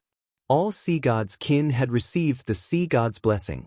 Becoming a sea god's kin was like completing a trial of God. Of course, a hero received blessings from multiple gods. A single god's blessing wasn't enough. Even so, players who became sea god's kin received a huge boost to their life ratings and could rival demon players in their demon forms. Those that were stronger than a god's kin were a god's direct kin. Direct kin were cherished by their patron gods, receiving some of the god's blood. Direct kin could continue to grow stronger and rival actual heroes. Shi Feng had never expected to encounter independent players that had successfully become the sea god's direct kin. Regardless of how powerful a sea god's direct kin would be in the sea god's realm, not even Aqua Rose would be a match for these independent players on the main continent sea. Everyone's finally arrived. But White, why are we taking an outsider with us? What will you do if we fail this quest? Silent Rain, a level 97 elementalist and one of the two independent players, asked. Giant's Heart's members flashed the elementalist a dark look when they heard her question, but despite their annoyance at Silent Rain's rudeness, none of them moved to teach him a lesson. That bastard. Just because he became a direct kin, he dares to disrespect our vice guild leader? Linya grumbled to herself. She wanted nothing more than to teach Silent Rain a lesson, but the sea god's direct kin were highly favored in the sea god's realm. Even domain realm experts who were also sea god's kin were no match for the combat power Silent Rain commanded, even though he hadn't yet reached the domain realm. In fact, not even 4 such domain realm experts working together would be a match for the man. I believe you've heard of the flying ship that appeared while you were in the Fire Dragon Empire, White Autumn calmly stated. Yi Feng owns that flying ship, which is why I've specifically invited him to help us on this quest. I have specifically invited him to help us with this quest. A flying ship? Shocked, the 7 players turned toward Shi Feng. The Crimson Dragon flying ship's appearance had caused a huge commotion in the Fire Dragon Empire. Practically everyone in the Empire had heard of it by now. Aside from the convenient transportation it offered, the flying ship's combat power alone left everyone speechless. Based on what players had learned of the flying ship thus far, only Mythic-ranked flying monsters would have any chance against it, and they wouldn't even have the power to destroy the Crimson Dragon flying ship. A flying ship? It seems that you're quite impressive, kid, Silent Rain said to Shi Feng, a hint of envy and greed flashing in his eyes. With less than a handful of flying mounts in God's domain, a flying ship was a priceless treasure. If he had one of his own, he could walk through God's domain unhindered as long as the various superpowers didn't go all out to stop him. Alright, we don't have much time left. Let's hurry and go in. Otherwise, we'll have to wait another 2 days before we can enter. The other independent player, a level 97 berserker, quickly interrupted when he noticed the tension between his comrades. Read latest chapters at Wuxia World. We are running out of time, Silent Rain agreed after taking a look at the time. He then smiled at Shi Feng, saying, once we're in, all you need to do is follow me, kid. I'll keep you safe. That's none of your concern, Rain. We'll handle Yi Feng's protection. You just need to do your own job, a stern man in his 30s coldly stated from beside White Autumn. Blue, do you think anyone in the sea god's realm is stronger than me? Silent Rain shot back disdainfully, glancing at the stern man named Blue Claw. As Blue Claw was about to offer a harsh reply, White Autumn interjected, enough. We will proceed as planned. Let's hurry and get inside. Although White Autumn hadn't spoken loudly, every one of the 9 players felt his authority. Neither Silent Rain nor Blue Claw said anything more. The team quietly entered the ruin, one after another, and Shi Feng followed Linya into the cave. Chapter 23:39. Go ahead if you can. The cave was dimly lit. After everyone in the team entered it, a magic barrier appeared and sealed off its mouth. Now, players would no longer be able to enter or exit the cave unless they found the mechanism to remove the barrier. Inside this dim environment, even Tier 2 experts couldn't see more than 30 yards away, a considerably disadvantageous situation to current players. A distance of 30 yards might seem very far, but level 90+ Lord-ranked monsters could cross it in 2 seconds, at most, getting within melee range. If a group of Lords suddenly charged forward, Even Tier 2 experts would take damage. Our quest begins now. Everyone stay cautious. There are many diverging paths here, so stick close to each other, White Autumn commanded. Linya, you scout ahead. Blue, focus on protecting Yifeng. The monsters here are far stronger than the monsters found outside. Yifeng, you pay attention as well. Players that are not a sea god's kin will be heavily restricted here. You must not try to solo the monsters here at all. In response to White Autumn's warning, Feng simply replied with a silent nod. The suppression this ruin subjected players to was indeed powerful. The instant the magic barrier sealed off the cave, the inside of the cave felt as if it had transformed into a completely different world.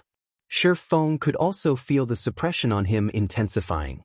Now, although the suppression of his basic attributes remained the same, his physique was only 60% of his original. Moreover, the sensitivity of his 5 senses had decreased sharply. It was no wonder Linya and White Autumn were constantly reminding him to be careful. Under such a powerful suppression, even Tier 2 experts would not be able to fight a Lord-ranked monster of the same level. If they came across a group of Lords, their fates would basically be sealed. Even Domain Realm experts would not fare much better in this scenario. After all, the greatest factor differentiating ordinary experts and Domain Realm experts was their control over their 5 senses. A suppression of the 5 senses would affect Domain Realm experts much more than it would affect ordinary experts. However, the ruin suppression had minimal effect on White Autumn and the others, who were sea god's kin. On the trek into the cave, Linya, who was an assassin, was fully responsible for scouting out the path ahead. The 2 sea gods' direct kin of the team handled clearing out the monsters in the way. Although the suppression on direct kin was negligible, the monsters inside the cave were still extraordinarily powerful.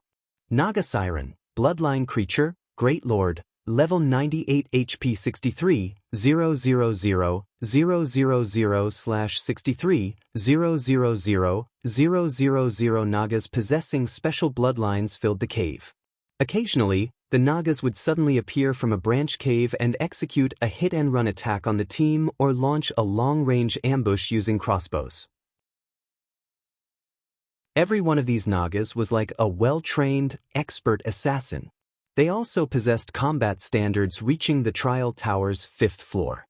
To White Autumn and the others, however, these Nagas posed very little threat. After all, every one of them possessed basic attributes rivaling those of a great lord of the same level. As for the Silent Rain and Uneducated Bull, the 2 direct kin of the team, their basic attributes were even higher. Before the dozen or so ambushing Nagas could get close to the team, they were already sent flying by a bunch of powerful attacks. We cannot waste stamina here. Accelerate our advance. White Autumn ordered as he shoved back a Naga with his shield. The Nagas inside the cave were endless. No matter how many Nagas the players killed, more would just take the place of the fallen. If they did not speed up their progress, they would eventually die from exhaustion, even if they were more powerful. At White Autumn's words, everyone immediately hastened their footsteps. For the next 3 hours or so, the team kept pushing through swarms of Nagas. However, as they moved deeper into the cave system, not only did the terrain become increasingly complex, but the number of Nagas that attacked them each time also multiplied. Initially, each group would have only a dozen or so Nagas. Eventually, that number increased to at least 20. In addition, the Nagas' coordination with each other constantly improved. Even though White Autumn and the others possessed very high combat standards, they still could not help but feel more and more pressured. Fortunately, this was not White Autumn and the others' first time visiting this place, so they were very familiar with the cave system's paths. Eventually, after fighting for another 2 hours or so, the team arrived at an extremely expansive cavern that housed a large temple. The instant everyone entered this underground cavern, a magic barrier appeared and sealed off the tunnel behind them, preventing the Nagas from chasing them any further. How close? Sure enough, it's much tougher now that we're bringing one more person. Silent Rain said. Glancing at White Autumn, he continued, White, we never agreed to bring an additional person before. You have to increase our remuneration once we get back. Rain, you'd best not go overboard. The Vice Guild leader already offered you a high remuneration. Moreover, our people were the ones responsible for protecting Yifeng. You were only responsible for opening up the path, Linya countered, frowning. She felt very dissatisfied with Silent Rain's demand. If not for this ruin being special, they wouldn't have allowed non-guild members to participate in this quest at all. Find that. You guys tank the monsters later on. I'll stay in the rear. If that's the case, I won't have any objections. Silent Rain sneered as he pointed at the two golem monsters standing guard before the temple. Rock Giant, Elemental Creature, Grand Lord, Level 101 HP 375,000, 000/375, 000,000. Lin Ya's complexion turned ashen at Silent Rain's words. Everyone present was fully aware of how powerful level 100+ monsters were. This was especially true for the two rock giants before them. Through her previous experience fighting against these two rock giants, Linya knew that they were not monsters that current players could hope to go up against, even while in an unsuppressed state. Meanwhile, players were prohibited from using magic tools and berserk skills while inside this ruin. In such a situation, even White Autumn, who was a guardian knight, could only hold his ground against one of these rock giants for a very short period. Hence, they had to rely on Silent Rain and Uneducated Bull, who were direct kin, to tank and distract the rock giants while the others opened the temple's doors. How much do you want? White Autumn asked. From his calm reaction, he had long since expected this situation to occur. Not much. Just give the two of us one extra ocean boundary stone each. You should know that as direct kin, we burn through ocean boundary stones much more quickly than you people. Moreover, unlike independent players like us, you people from Giant's Heart are filthy rich, Silent Rain replied, smiling. However, just as White Autumn was about to agree to Silent Rain's demands, Shifeng suddenly spoke up in the team chat. Vice Guild Leader White, you'll pay 2 ocean barrier stones to whoever can tank those 2 monsters? Shifeng asked. Everyone on the team turned involuntarily to look at him in surprise. Why is this guy adding fuel to the fire? Lin Ya's mood soured greatly when she heard Shifeng's question. Giant's Heart had expended a lot of effort just to protect Shifeng, yet he was actually helping Silent Rain stir up trouble. In this situation, White Autumn also could not help eyeing Shifeng strangely, wondering what Shifeng was up to. Read latest chapters at Wuxia World. If you can safely stop these 2 monsters for 30 seconds, I'll gladly give you 2 more ocean barrier stones, White Autumn said. He did not particularly mind making this additional transaction. Instead, he was more curious about what Shifeng was planning to do. What? Kid, you want to give it a try as well? Silent Rain laughed loudly at this development. Sure. Go ahead if you can. I won't object. As long as you can tank those 2 monsters, I'll also give you the remuneration White promised me. Even a sea god's direct kin like him still had a very tough time tanking one rock giant. The slightest mistake would mean his life. On the other hand, Shifeng wasn't even a sea god's kin.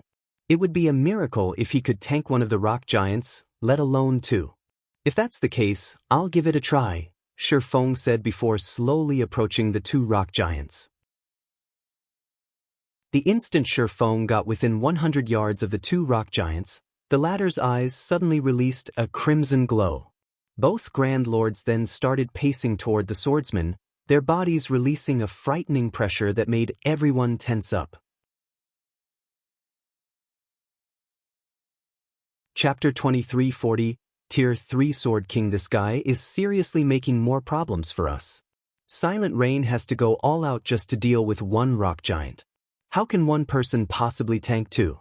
Lin Ya's complexion turned ugly when she saw the 2 rock giants charging at Shifeng.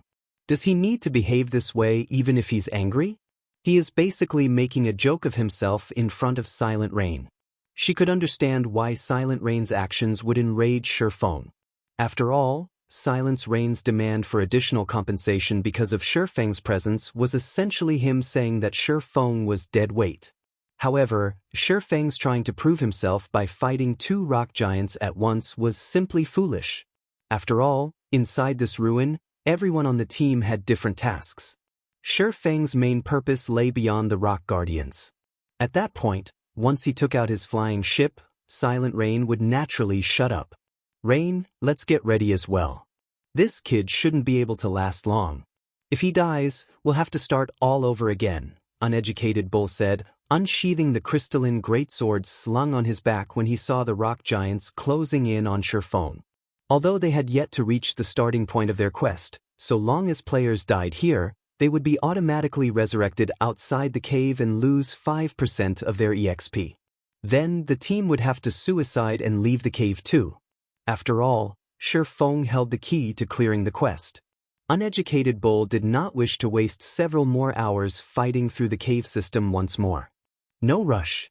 This kid should be quite strong. Given how confident he is, he shouldn't have any problems lasting 4 or 5 seconds. It won't be too late for us to take action just when he is about to fall. That'll let him know his own worth and save us a lot of negotiation later, Silent Rain said as he shook his head and smiled. I guess you're right. Uneducated Bull nodded, as he felt Silent Rain's words were reasonable. Every expert possessed trump cards. The rock giants might be very powerful, but Shi Feng should not have much of a problem holding his ground against the Grand Lords for a few seconds. In contrast, if Silent Rain and Uneducated Bull took action too soon, they would only devalue themselves. While the two sea gods' direct kin were coming to an agreement, the two rock giants had arrived before Shi Feng and were smashing their humongous fists down at him. The rock giants were 10 meters tall, and their fists were large enough to cover a 10-yard radius. Let alone a Tier 2 swordsman, even a Tier 2 assassin would not be able to dodge the rock giants' attacks in time. Meanwhile, even a small scratch from the attack of a level 101 Grand Lord could reap a large chunk of a Tier 2 MT's HP. Facing the attacks of two rock giants simultaneously, a Tier 2 metric tons would have to activate a life-saving skill to survive. Just when everyone assumed that Shi Feng would utilize a life-saving skill to stop the two rock giants' attacks, he suddenly unsheathed the abyssal blade and killing ray, then lightly brandished his swords at the two descending fists. In the next moment, two deep, distinct cuts appeared on the rock giant's knuckles. At the same time, the attack trajectories of both fists suddenly changed. In the end, the fists landed roughly 10 yards away from Shi Feng, creating large craters in the ground. Before the two rock giants could launch another round of attacks, Shi Feng had already appeared behind their feet and executed a horizontal slash with killing ray. Void slash. 6 slashes carrying the power of the void landed on the hamstrings of the two rock giants, each slash inflicting over -800,000 damage on the Grand Lords. The powerful strength the slashes carried also forced the two rock giants to their knees, their offense coming to an abrupt halt. Silence. For a moment, as if time had frozen, silence filled the entire cavern. Whether it was Giants' Heart's members or Silent Rain and Uneducated Bull, everyone wore a dumbfounded expression. None of them could believe this scene was true. Let alone having trouble against the two rock giants, Shi Feng practically got the upper hand on the Grand Lords. He had easily blocked the fists that they found extremely difficult to dodge. His attack speed was also so fast that they caught only a blurry glimpse of his blows. However, the most frightening part of his performance would still have to be the strength he displayed. Impossible. This is definitely impossible. Silent Rain blurted out his thoughts as he watched Shi Feng repelling the rock giants' attacks time after time. How can a player have so much strength? The strength of Uneducated Bull, who was a sea god's direct kin and a berserker, was unrivaled in the sea god's realm, yet even he could just barely deflect the attack of one rock giant. On the other hand, Shi Feng, who wasn't even a sea god's kin, was actually suppressing the two rock giants all by himself. This feat completely shattered Silent Rain's worldview. 3. White Autumn exclaimed. Although he found this unbelievable, it was also the most plausible answer he could come up with. He should be a Tier 3 Sword King. Upon hearing the words, Tier 3 Sword King, unprecedented shock filled everyone's heart. Tier 2 classes were commonplace in God's domain, especially among NPCs. Only after reaching Tier 3 would one be considered a powerhouse in God's domain and receive the acknowledgement of NPCs. A Tier 3 class was one of the requirements for becoming the lord of a city. This was also the goal that players like themselves were striving toward. However, even with their current extraordinary strength, they were still not confident of completing their Tier 3 promotion quests. After all, their legacies were very special. This, in turn, meant their Tier 3 promotion quests were much more difficult than the promotion quest of ordinary players. Hence, they needed to make plenty of preparations. Nevertheless, while they were still suffering a headache over their Tier 3 promotion quests, Shi Feng had actually become a Tier 3 Sword King already. Who is he? Lin Ya's heart churned with confusion as she gazed at Shi Feng. She did not believe that a small guild like Zero Wing could nurture a Tier 3 powerhouse at this stage of the game. After all, none of the various superpowers had a Tier 3 powerhouse yet. Moreover, judging by Shi Feng's performance, he definitely wasn't your average Tier 3 powerhouse. When she thought back to how she had tagged along with her guild's 4 peak experts to invite Shi Feng in order to show him how strong Giant's heart was, she could not help but find her actions laughable. "Rain, it seems you've bitten off more than you can chew this time," Uneducated Bull said in pity. "With his current combat power, even if both of us go at him together, we won't last more than 10 seconds against him." Experts of their caliber understood very clearly just how powerful a Tier 3 class was. The difference between Tier 2 and Tier 3 wasn't limited to basic attributes. Instead, the differences in physique and reaction speed were also massive. The degree of control a Tier 3 player could potentially exert on their bodies was far superior to that of a Tier 2 player. Meanwhile, Silent Rain's complexion also turned extremely ugly at this sight. He had never imagined that such a situation would occur. Originally, he had thought that he could use Shi Feng as an excuse to earn a few more benefits from Giant's heart. However, he ended up accidentally stroking the whiskers of a tiger instead. Read latest chapters at Wuxia World. Silent Rain was not afraid of Giant's heart. After all, he was practically invincible in the sea god's realm. Unless Giant's heart was willing to dispatch a large force to hunt him down, the guild could hardly do anything against him.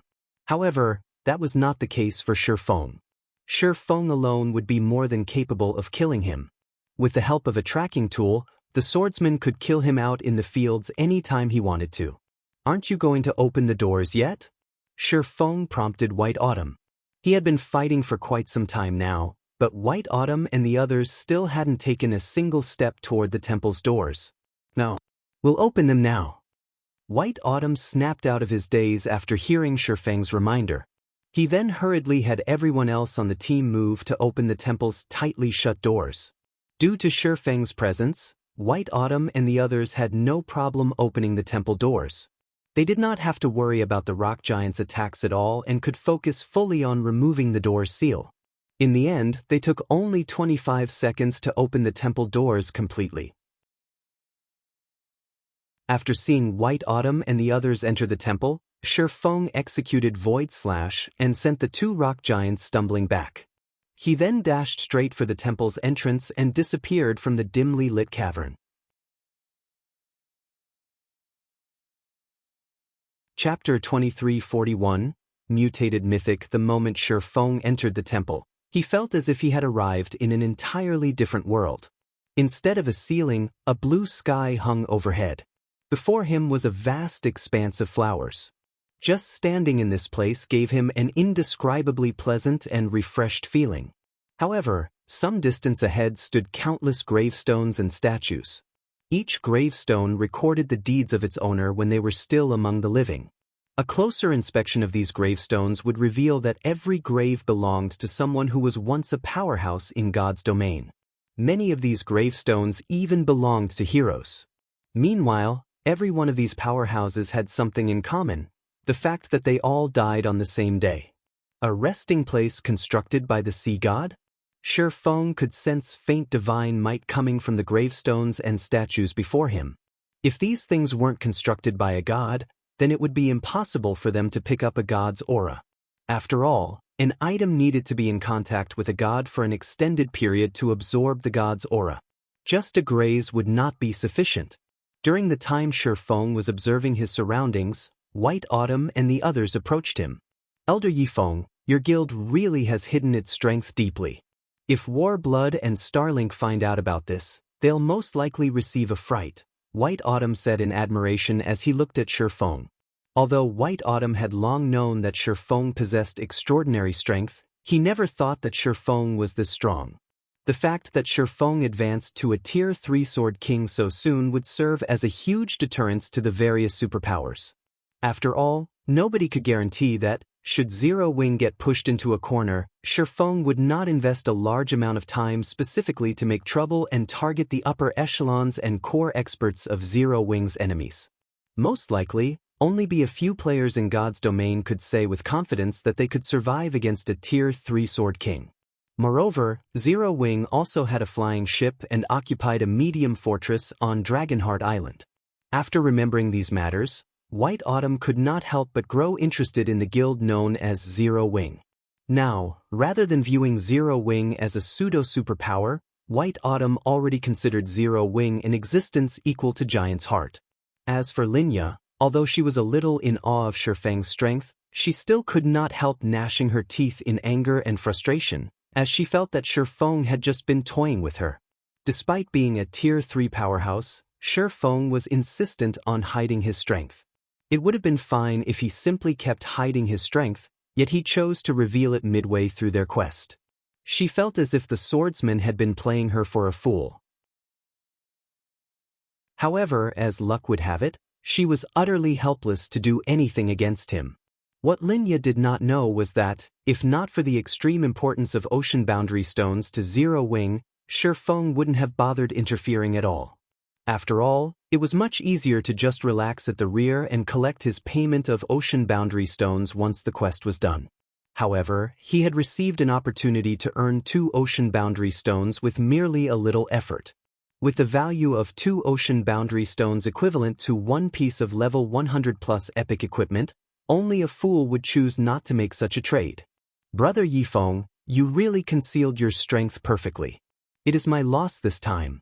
According to our agreement, I'll give you the 2 ocean boundary stones White Autumn promised me as well, Silent Rain said, admitting his defeat. Nobody present found Silent Rain's decision surprising. Although Silent Rain was a sea god's direct kin and could exert the combat power of a Tier 3 class in the sea god's realm, there were still massive differences between Tier 3s. Silent Rain might be able to cope against ordinary Tier 3 experts, but against a Tier 3 Sword King like Shifeng, who could suppress 2 level 101 Grand Lords all by himself, he would be nothing but a joke. Unless Silent Rain successfully advanced to Tier 3 as well, he wouldn't perform any better than other Tier 2 players when fighting Shifeng. However, completing the Tier 3 promotion quest was easier said than done. Even if Silent Rain could get promoted to Tier 3, that was something that would happen only in the distant future. Meanwhile, Shifeng did not say anything about this situation. Gaining 2 additional ocean barrier stones was undoubtedly a good thing for him. With this, his single trip here would earn him a total of 9 ocean barrier stones. This was definitely a huge windfall for Zero Wing. After all, compared to other powers, Zero Wing already possessed a significant advantage when it came to learning combat techniques. The Extraordinary Tower. The further one progressed into the Realms of Truth, the greater the assistance the Realms of Truth would provide. Upon reaching the Ascension Realm, even a Flowing Water Realm expert would have an excellent chance of learning bronze combat techniques. Even if their mastery wouldn't be very high, they would, at least, learn the basic principles of how bronze combat techniques improved one's combat power. Meanwhile, with the help of the Ocean Boundary Stones, Zero Wing would be able to nurture a batch of experts with mastery over bronze combat techniques. At that time, Zero Wing could further stabilize the situation of its various branch guilds. Vice Guild Leader White, may I know what we will be doing next? Shifeng asked as he looked at the sea of flowers around him. What we need to do next is very simple. We just have to get rid of the spirits created by the strange energy leaking out of the graves. The quicker we clear out all of these spirits, the higher our quest completion rate will be. During our previous 2 attempts, we spent nearly 3 days clearing out the spirits. Now that we have your help, we should be able to finish this part much more quickly, White Autumn said, smiling as he pointed at the faint, crimson mist seeping out of the graves. The spirits created by the strange energy were roughly equal in strength to the Naga sirens. However, unlike the Nagas, these spirits were limited in number. One could say that, upon entering this world, they had completed a large portion of the quest already. After eliminating the spirits, all that would be left was removing the strange energy from the graves. Once that was done, not only would White Autumn be able to become a sea god's direct kin, but he would also obtain a sea god's weapon, which would allow him to become the ruler of the seas. While White Autumn was speaking, the strange energy seeping from the graves condensed. A short moment later, translucent undying spirits took shape above the numerous graves. These undying spirits were all geared in excellent weapons and equipment. Their eyes gave off a black glow, and their bodies radiated an indescribably strange energy, which continuously corroded the space around them as if these spirits were trying to taint the space in their own colors. Undying Spirit, Special Energy Being, Great Lord, Level 99 HP 50, 000, 000/50, 000, 000. Although these immortal spirits looked to be only ordinary Great Lords, Sher Feng could tell that their combat standards were superior to the Naga Sirens, probably reaching the 6th floor trial tower standard. Even refinement realm experts of the same level would not be a match for them with their powerful basic attributes. However, against experts like White Autumn and the others on the team, these undying spirits could hardly count as an opponent. Not to mention, Sher Feng was also taking part in the fight now. Due to Sher Feng's participation, the task that originally required nearly 3 days to complete was done in just roughly 2 days.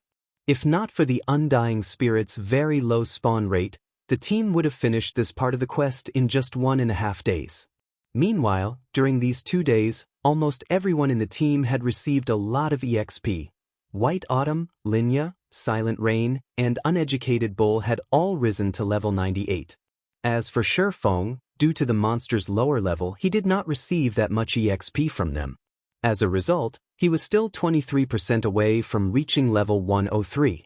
Aside from EXP, the undying spirits had also dropped relatively excellent equipment.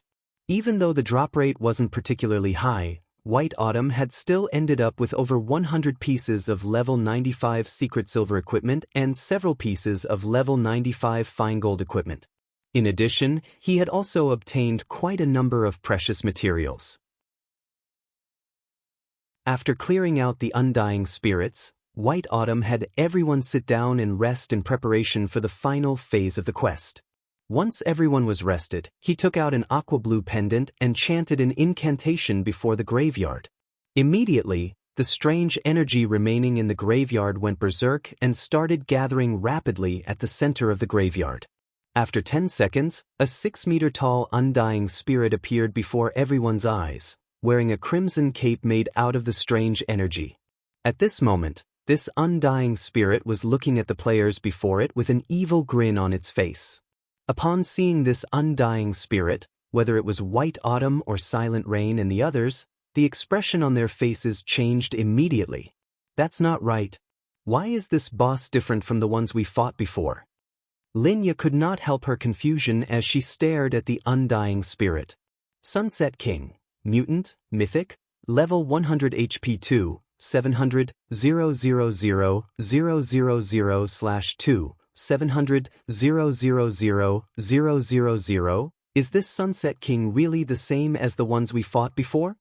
Silent Rain's complexion darkened as he felt the aura the Sunset King radiated. Its HP is more than triple of the previous ones. Although the two Sunset Kings they fought before were similarly mythic monsters, they had not been strong enough to make his scalp tingle. The intensity of the current Sunset King's aura was at least twice as strong as the previous ones. Read latest chapters at Wuxia World. Damn it. Why is it a mutant? White Autumn's complexion paled when he saw the Sunset King. He was very familiar with the existence of mutants, as he had come across one in the Sea God's realm before. The mutant back then was only a level 60 Grand Lord. However, its strength surpassed even that of mythic monsters of the same level. It had easily slaughtered a raid team consisting of several thousand level 70+ experts. In order to bring down that level 60+ mutant, Giant's Heart had mobilized its war weapons and sacrificed nearly 10,000 expert players. Meanwhile, the mutant before him now was a level 100 mythic monster. White Autumn didn't dare imagine what would happen to the sea god's realm if it managed to leave this place. Everyone escape quickly. White Autumn shouted. This isn't a monster we can handle. We need to escape this place immediately. Chapter 2342, Void Fragmentation. None of the team members doubted White Autumn's judgment, and Linya immediately retrieved a Tier 3 group instantaneous transfer scroll, activating it. She almost moved faster than she ever had in her entire life. A level 100 mythic monster was already a handful, even for sea gods kin like themselves. They had Shifeng's help, but that might not be enough to take one day. Needless to say, they had no hope of surviving against a mythic-ranked mutant. The last time a mutant had appeared in the sea god's realm, it had badly shaken the entire world. For that battle, Giant's Heart had unified the forces across the sea god's realm, losing over 10,000 lives and blowing through nearly half of its resources. The guild had even been forced to rely on certain cards it had prepared to use against super guilds to bring down the mutant. To make matters worse, a mutant didn't just kill players as normal monsters did. It would sometimes devour them as well. Players that were simply killed didn't have much of an issue, but those that were captured and eaten would suffer triple the usual death penalty, and their souls would be weakened for 10 days after their resurrection. Being eaten was far more severe a loss than dying 5 or 6 times. During the battle against the mutant, many of Giant's Heart's refinement realm experts and stronger had been devoured. Unfortunately, that included some peak experts. It had been a huge setback for the guild. If not for that battle, Pride Empire wouldn't have defended against Giant's Hearse invasion in the Fire Dragon Empire so effectively. Meanwhile, not only was the mutant before them a mythic-ranked monster, but it was also level 100. If they couldn't escape in time, and the monster devoured them, the consequences would be unimaginably dire for experts of their caliber. Fortunately, players could use teleportation tools within this divine temple. Otherwise, they'd have no hope. As soon as Linya activated the scroll, a teleportation array appeared under the team members' feet.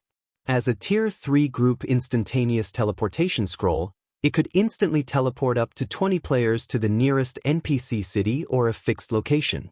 She didn't waste a second deciding on the teleport location, setting the scroll to transport them to the nearest NPC city. Shifeng didn't object to White Autumn's decision to retreat in the least. Even with his long years of experience in God's domain, this was the first time Shifeng had encountered or heard of a mythic-ranked mutant. By becoming a mutant, a monster would be akin to a fearsome beast released from its cage. Its basic attributes would undergo a qualitative transformation, and its intellect would substantially increase. At this point, Shifeng couldn't even fathom how powerful the mutated Sunset King had become. He was certain that if he chose to stay, he'd lose his life. Mythic-ranked mutant. By becoming a mutant, a monster would be akin to a fearsome beast released from its cage. Its basic attributes would undergo a qualitative transformation, and its intellect would substantially increase. At this point, Shifeng couldn't even fathom how powerful the mutated Sunset King had become. He was certain that if he chose to stay, he'd lose his life. We're finally safe. Linya breathed a sigh of relief when she saw the countless players wandering the street around them. The rest of the team members nodded in agreement. Had they lingered in that temple for a few more seconds, the mutated Sunset King would have slaughtered them. Now that they were in Lake Mountain City, they were safe. Lake Mountain City wasn't a capital city, but it was a major NPC city that was extremely far away from the ruin they had been exploring. Even if the Sunset King wanted to target them, it shouldn't be able to do so. Only White Autumn was disappointed with the outcome. He had gone to great lengths to complete that quest, and just when he had been a step away from his promotion to direct kin and the sea god's weapon, his efforts were wasted. It seems I troubled you for nothing, Elder Yi Feng. I hadn't expected these results. However, I will still pay for your time with 3 ocean barrier stones. I hope that you can accept them, White Autumn apologized. Although he had failed the quest, White Autumn saw the merit in befriending Feng after the swordsman's display in the cavern. It wasn't certain that Giant's Heart wouldn't encounter another quest that would require such an expert's assistance in the future. After all, Feng had completed his Tier 3 promotion quest far sooner than anyone in God's domain. Even if Giant's Heart's experts reached Tier 3 as well, Feng's strength shouldn't be underestimated with the massive lead he had. Silent Rain and Uneducated Bull watched Feng enviously. According to their agreement with White Autumn, they'd only get paid if they helped complete the quest. Since they hadn't, they'd receive nothing, yet Feng had still been given 3 ocean barrier stones. The original agreement they had with Giant's Heart had only involved a single ocean barrier stone as payment. As Feng was about to respond to White Autumn's offer, however, an intense shockwave blew through the street, attracting everyone's attention. Some distance away from Feng's group, a tear in space opened, and 2 pitch-black hands reached out, slowly prying the tear apart. "How is this possible?" Linya exclaimed as she watched the black hands emerge. Those hands belonged to none other than the Sunset King. The crimson aura radiating off the crimson hands was the same strange energy that filled the sea god's ruin they had been in. The others on the team stared at the rift as well, just as shocked. This was a monster that could track their teleportation and rip through space to hunt them down. It was the first time they had ever heard of such a creature in God's domain. Before Feng and the others could react, the Sunset King stepped through the enlarged spatial tear, its crimson gaze immediately locking onto the group. When it saw Feng and his companions, it gave them a sinister grin as if ridiculing Feng and the others for thinking they had any hope of escaping it. Void Fragmentation. A Mythic-ranked mutant is actually this powerful? Feng was utterly astonished.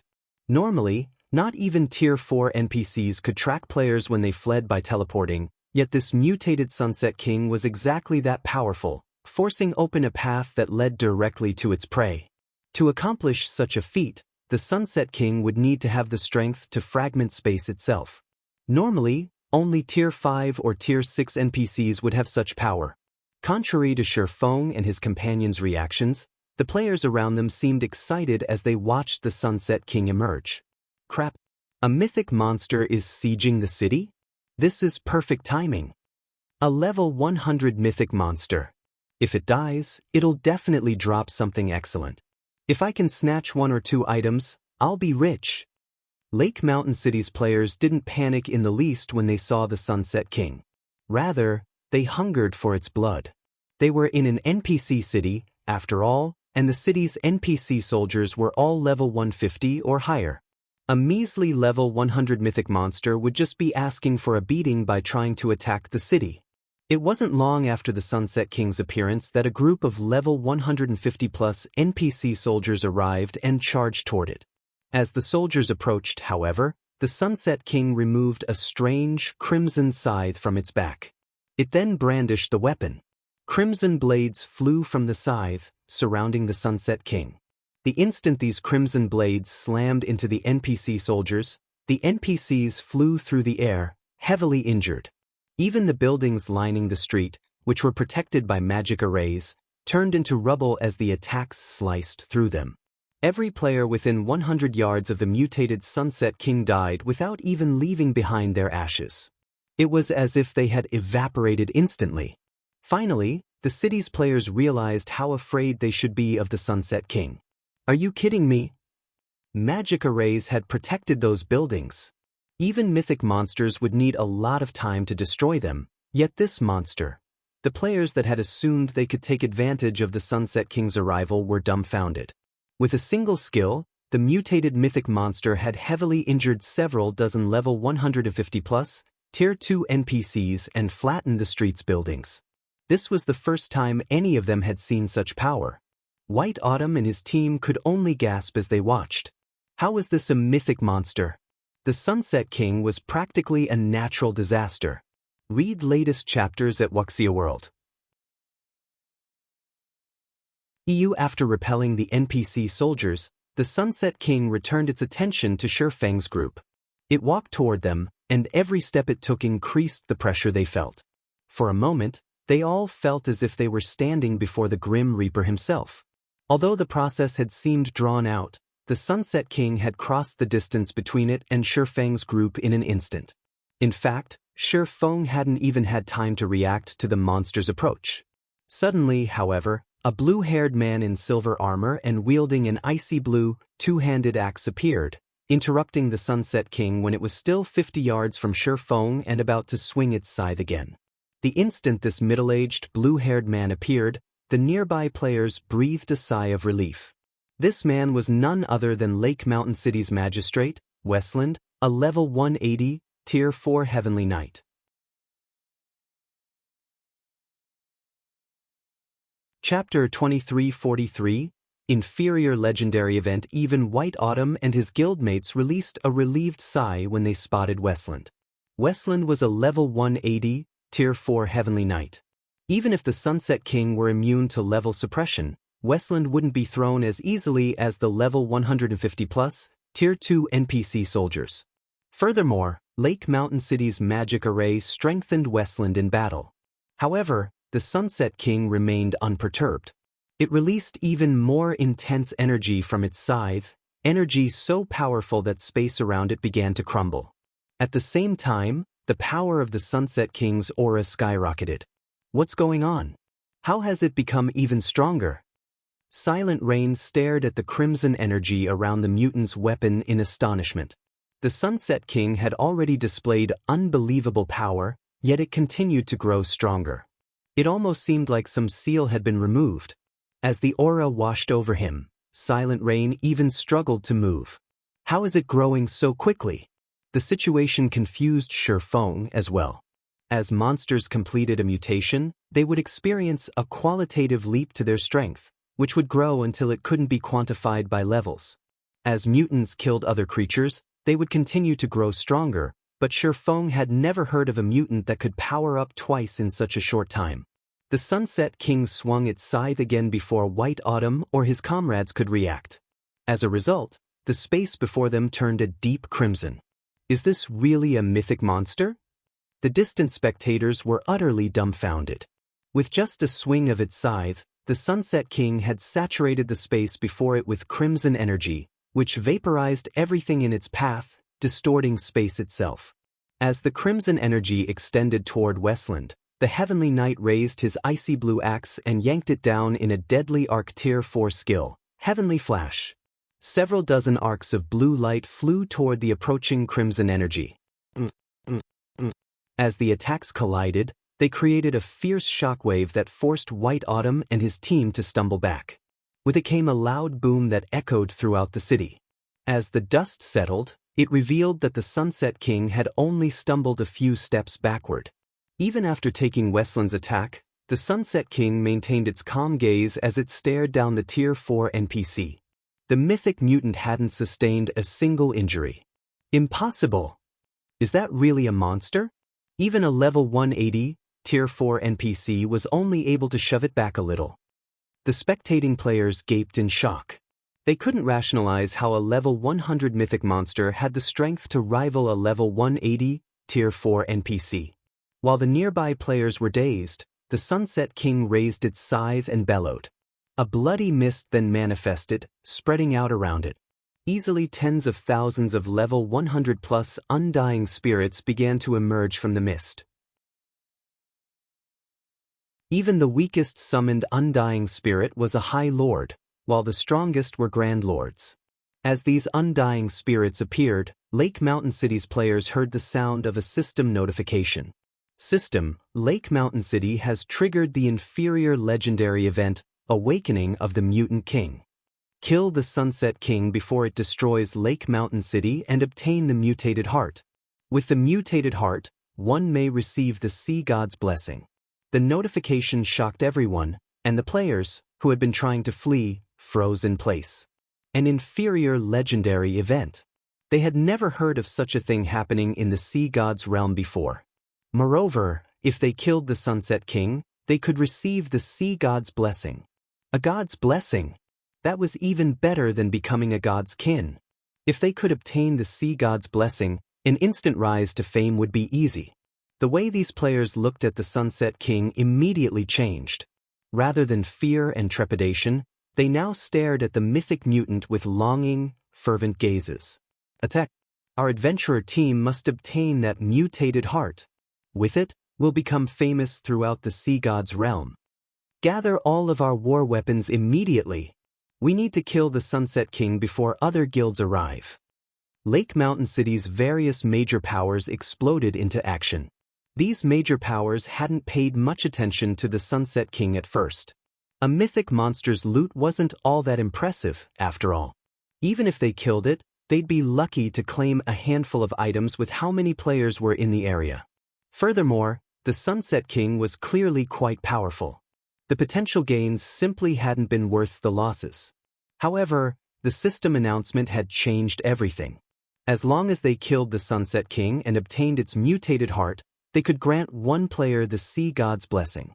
With it, one would be unmatched at sea. We should gather our men as well, Vice Guild Leader. With a Tier 4 NPC and an entire city of players to help raid the Sunset King, not even this mythic mutant will last long, Linya quickly advised.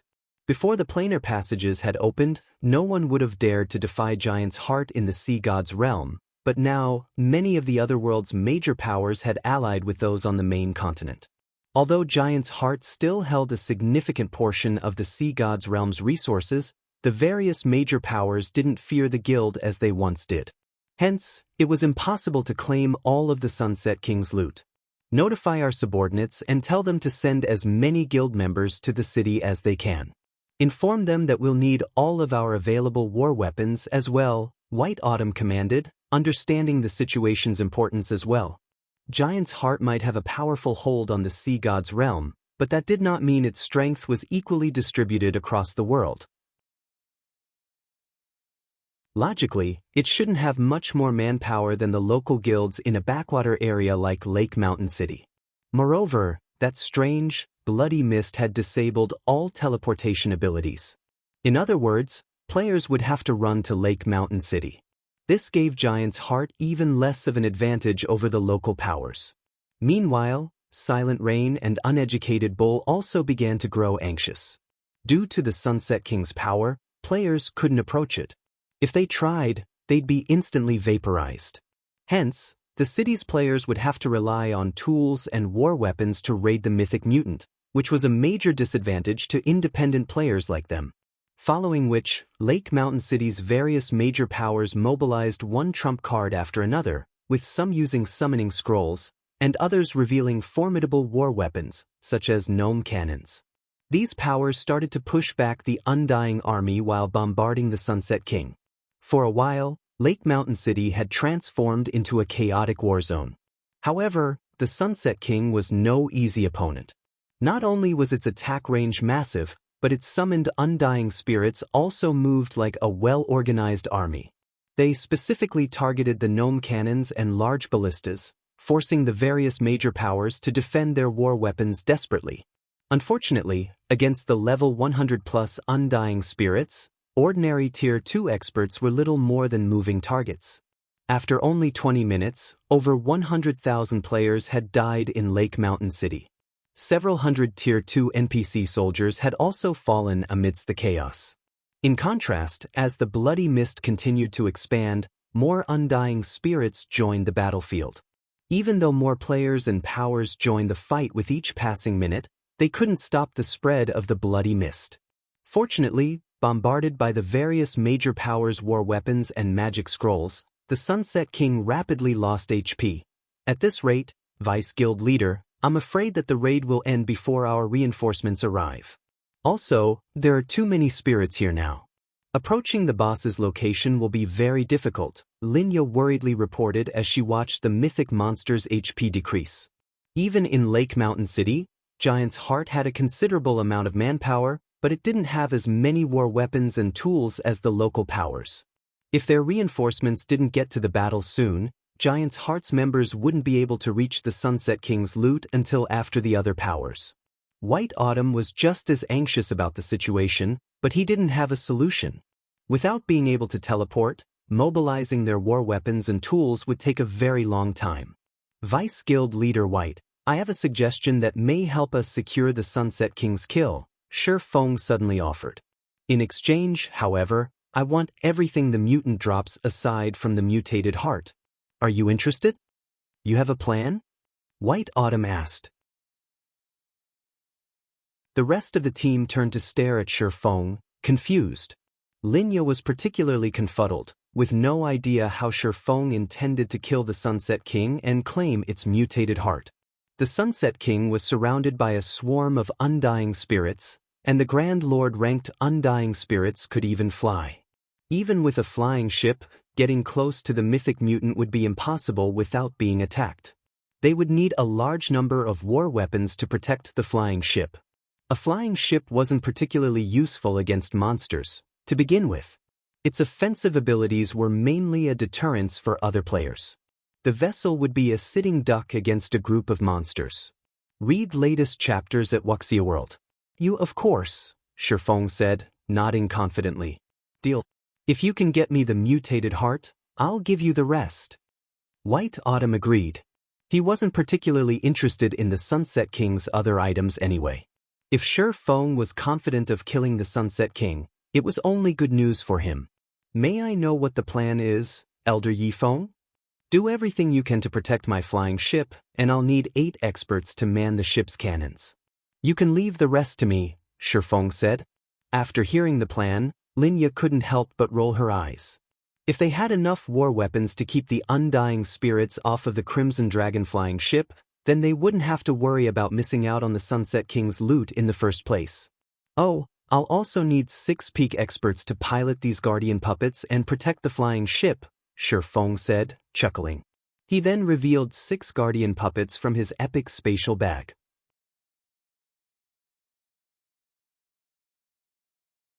Chapter 2344, Flying Ship vs. Sunset King. White Autumn and the others were stunned when they saw the 6 guardian puppets. 6 combat puppets. Did he bring Zero Wing's entire armory with him? Linya stared, astonished, at Shi Feng after witnessing the 6 guardian puppets, which were as tall as buildings. Combat puppets weren't as rare as they once had been, and many superpowers had a few of their own at this stage of the game. Giant's Heart was no exception. However, due to how few the guild had, every one of them was treated as a part of the guild's foundation and mustn't be used casually. Even White Autumn, one of Giant's Heart's vice guild leaders, had to gain the guild leader's permission before he could mobilize a guardian puppet. And yet, Shi Feng had pulled 6 of them from his bag as if they were common tools. The unexpected development rendered White Autumn speechless. White Autumn had already been shocked that Shi Feng was allowed to carry a flying ship on him, yet now he found out that the swordsman also had 6 combat puppets.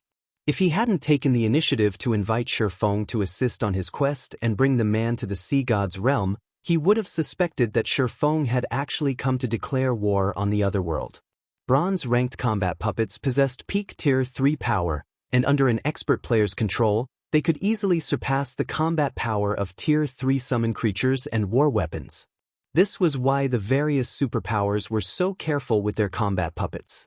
Destroying a guild town would be child's play if one mobilized 6 bronze combat puppets at once. Combined with a flying ship, even destroying a guild city might be possible. We don't have much time left. Let's hurry, Shi Feng said, watching the spreading mist and increasing number of undying spirits. He hadn't planned to reveal the guardian puppets, initially. They were a part of Zero Wing's foundation after all, and they would lose durability in combat. Moreover, the materials needed to repair them weren't easy to produce. However, this was an extraordinary situation, and the Sunset King was a mythic-ranked mutant. This was the first time he had ever even heard of such a monster. The last mutant he had killed in White River City had only been a High Lord, yet its loot had been priceless, especially the Blade Saint Legacy. At mythic rank, the Sunset King's loot would be just as astonishing. Its total value might even rival that of the Sea God's Blessing. However, the Sunset King wouldn't be easy to kill. Aside from the increasing number of undying spirits, the mutant itself wasn't a being current players could afford to provoke. If the city's level 180, Tier 4 magistrate weren't taking it, the Sunset King would have already transformed the city into ruins. After factoring in the swarm of undying spirits, it would be impossible to get the Crimson Dragon flying ship close to the Sunset King. Hence, Shi Feng had to rely on the Guardian Puppet's strength. Blue, your group will pilot these Guardian Puppets and protect the flying ship with me. Linya, your group will help Elder Yi Feng control the flying ship, White Autumn said. He knew that time was of the essence right now. Everyone else, use everything you've got to help from the side. I will ensure that you're all rewarded appropriately as long as we succeed. Following which, White Autumn and 5 peak experts entered the Guardian Puppet's cockpits. Meanwhile, Linya's group boarded the Crimson Dragon flying ship with Shi Feng. Naturally, Lake Mountain City's players soon noticed the flying ship and combat puppets. The steel giants were difficult to ignore. The constructs dwarfed both the players and the undying spirits. The level 100+ undying spirits, which current players had no hope against, were like children before the Guardian Puppets. White Autumn and Giant's Heart's Peak experts perfectly displayed the colossal construct's strength, sending groups of undying spirits flying with a single slap. Effortlessly, the 6 Guardian Puppets opened a path through the swarm of undying spirits, preventing the summon monsters from getting between the Crimson Dragon flying ship and the Sunset King. A flying ship? Crap. How is this fair? When the various major powers and adventurer teams saw the Guardian Puppets and Crimson Dragon flying ship, they felt as if they were using guns and swords in this battle, while Zero Wing and Giant's Heart used fighter jets and tanks. The two sides' firepower was on entirely different levels. White Autumn and the other Guardian Puppet pilots couldn't help but agree with that thought. When fighting alone, the Guardian Puppet didn't seem particularly powerful, but when 6 fought together, they made up for each other's weaknesses, doubling their combat power. Now, they were even confident of taking down a level 100 mythic monster, much less a few level 100 Grand Lords. Before the watching players could overcome their shock from seeing the Guardian Puppets, the Crimson Dragon flying ship's main cannons began to gather mana. Everyone within 2,000 yards of the flying ship felt the mana density around them sharply decrease. The instant Westland used a Tier 4 skill to push the Sunset King back, the magic elven cannon fired a beam of divine light at the mythic mutant. The Sunset King had extraordinary movement speed and reaction speed. Normally, even ballistas and gnome cannons would struggle to land a hit. However, less than 300 yards separated the Sunset King and the Crimson Dragon flying ship, and even if the mythic mutant tried, it couldn't dodge the attacks in time. Thus, the Sunset King was forced to block the attack with its scythe. Boom! The instant the beam attack smashed into the scythe, space around the impact ruptured. The Sunset King simply didn't have enough strength to resist the magic elven cannons, and as a result, the beam of divine light devoured the mythic mutant power. The Sunset King rapidly lost HP while bathed in the divine light. By the time the attack ended, the Sunset King, whom the magistrate hadn't been able to injure, was visibly hurt. Cracks spread across the mutant's body, and it had lost over 20 million HP. While the Sunset King slowly healed its injuries, it would command far less combat power. A flying ship possesses such destructive power? Linya stared at the injured Sunset King with wide eyes. Not even a Tier 4 Heavenly Knight had been able to damage the Sunset King's body, yet the Crimson Dragon had achieved the feat with a single attack. It was simply unbelievable. What Linya didn't know was that the Crimson Dragon flying ship was powered by a bronze engine. Its overall DPS might not be a match for an actual bronze flying ship, but its main cannon had peak Tier 4 power. Not even Westland could afford to take a direct hit from the magic elven cannon. The boss is coming. Activate the magic shield and mana field. All mana pulse cannons, attack with everything you've got. Shi Feng commanded as the Sunset King turned his glare toward the Crimson Dragon flying ship. The mythic mutant made its move as soon as Shi Feng finished giving orders. The Sunset King appeared before the flying ship in the blink of an eye and swung its scythe, sending a crimson arc slicing at the vessel. Fortunately, the flying ship's magic shield and mana field snapped up before the Sunset King had attacked.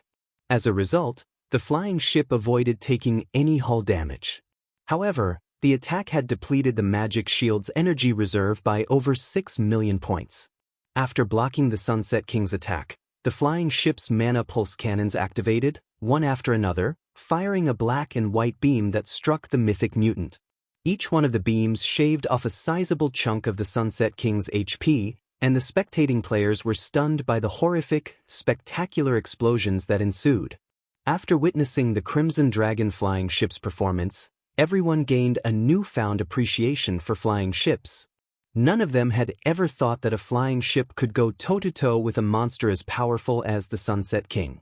With Westland pinning down the mutant and the Crimson Dragon flying ship's firepower devouring its HP, the Sunset King was rendered powerless. It could only watch as it continued to lose HP. Moreover, due to the 6 guardian puppets, the tens of thousands of Undying couldn't even reach the flying ship. 60%, 30%, 10%. Read latest chapters at Wuxia World. EU. As the Sunset King's HP continued to plummet, the mythic mutant frenzied. In turn, the Crimson Dragon flying ship steadily lost durability. They were lucky that Westland had shown up. Without him to tank the mythic mutant, the Crimson Dragon flying ship would have lost durability at a much faster rate. When the Sunset King's HP fell to 5%, it turned and fled, but Westland refused to allow it. The magistrate immediately activated Lake Mountain City's defensive magic array, sealing off the city. The Sunset King couldn't escape the city until it destroyed the magic barrier. Die! When Sherfeng saw how little HP the mythic mutant had left, he activated the magic elven cannon once more. Although the Sunset King tried desperately to defend itself, the beam of divine light cut through its HP until it eventually hit 0. The mutant's body then disappeared, returning to the void.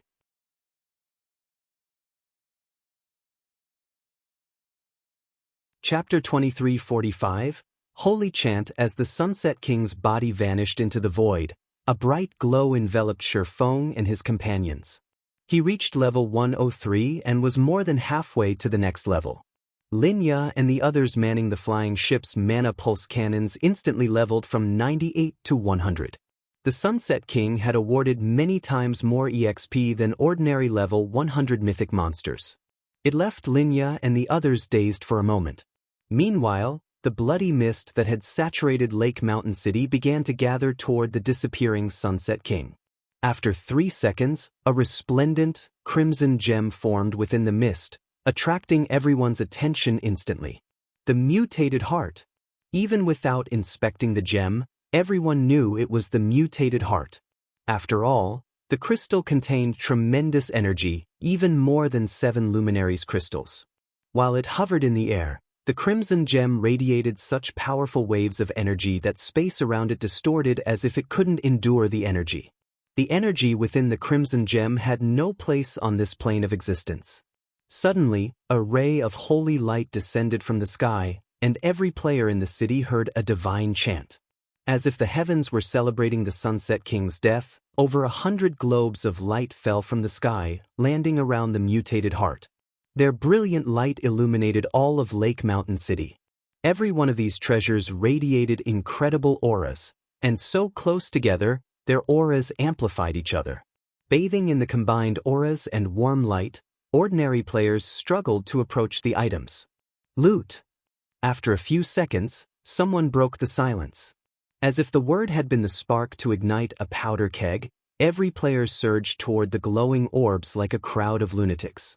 The city's players seemed to have forgotten about Giant's Heart's members, the Guardian Puppets, and the Crimson Dragon flying ship.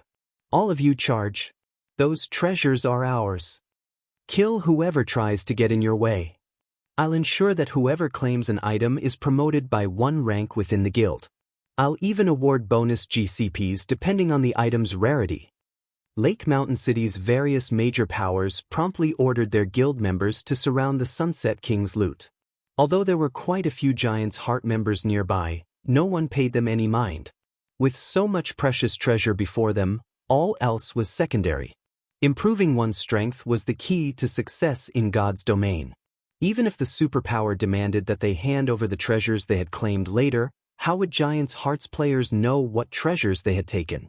The guild would be quite impressive if it even knew how many items had dropped. All these powers would have to do is hand over some of the less valuable items, and Giant's heart wouldn't be able to do anything about it. While the various major powers made their move, they bombarded the area with attacks to prevent others from getting to the loot first. These people have lost their minds. Linya was furious as she watched the various major powers members swarm the loot area like locusts. She had never thought they'd be so desperate or shameless. Some major powers even began to attack the area with their war weapons. Even with a flying ship, it would take some time to clear out these pests, and by the time the loot area was clear, the surrounding players would have taken what they wanted. They were talking about several 100,000 players. Even if Giant's heart had 6 guardian puppets and several thousand members present, it couldn't stop all of these players. I'll loot the items. You just need to keep players out of the area, Shifeng calmly told Linya.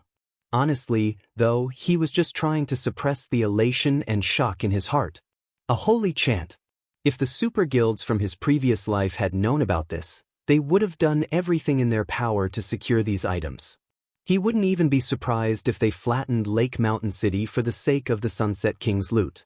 By now, every player in God's domain was familiar with the appearance of loot, but most didn't know that there were different ranks of this phenomenon. The most common was the glow that enveloped dropped items. After that was a dragon's roar that heralded the item's arrival, and then there was the holy chant. The strongest phenomena he had experienced in the past had been the dragon's roar. He had only ever heard of the holy chant announcing the loot's arrival. A holy chant normally only preceded loot from Tier 5 superior demon kings, Tier 5 saints, and Tier 5 adult dragons. These bosses had already taken half a step into the realm of gods. Every one of these bosses ruled an area in God's domain. Ordinary superpowers had no chance of contending with such powerful existences. Usually, several superpowers would have to work together to take one down. Hence, Shifeng had been taken aback when he heard the holy chant as the Sunset King's loot had dropped. He had expected a mythic mutant's loot to be extraordinary, but he hadn't thought it would be this incredible. If the various superpowers of his previous life had known about this, they would have nurtured every mutant they could find to mythic rank before slaughtering them. When Linya watched Shifeng vault from the pilot seat, she was at a loss. Hundreds of cannons and ballistas continued to bombard the loot area. Not even a guardian puppet would last long against so many war weapons. How exactly did that swordsman intend to get to the items in such a situation? Even if Shifeng had invulnerability skills, the dropped items were scattered across a vast area. He wouldn't be able to accomplish anything significant with how short invulnerability skills' durations were. On the off chance that he miscalculated his timing or spent too much time gathering the loot, he'd lose his life and the items he'd collected. However, before she could try to dissuade the man, Shifeng had already jumped from the Crimson Dragon flying ship directly into the loot area. Crazy bastard! The sight stupefied Linya. Everyone else had noticed Shifeng jump from the flying ship as well. Is that guy stupid? He's trying to collect the loot in such a situation? He should have an invulnerability skill. Damn it! Why don't I have one as well? I could have gone down there and stolen a dozen items myself. The crowd watched Shifeng in envy and admiration. With a dozen of the 100 or so items on the ground, one could make a killing. So many major powers were trying to get to those items right now, and each would be fortunate enough to obtain 5 or 6 items at most. However, Shifeng hadn't activated an invulnerability skill when he hit the ground as everyone had expected.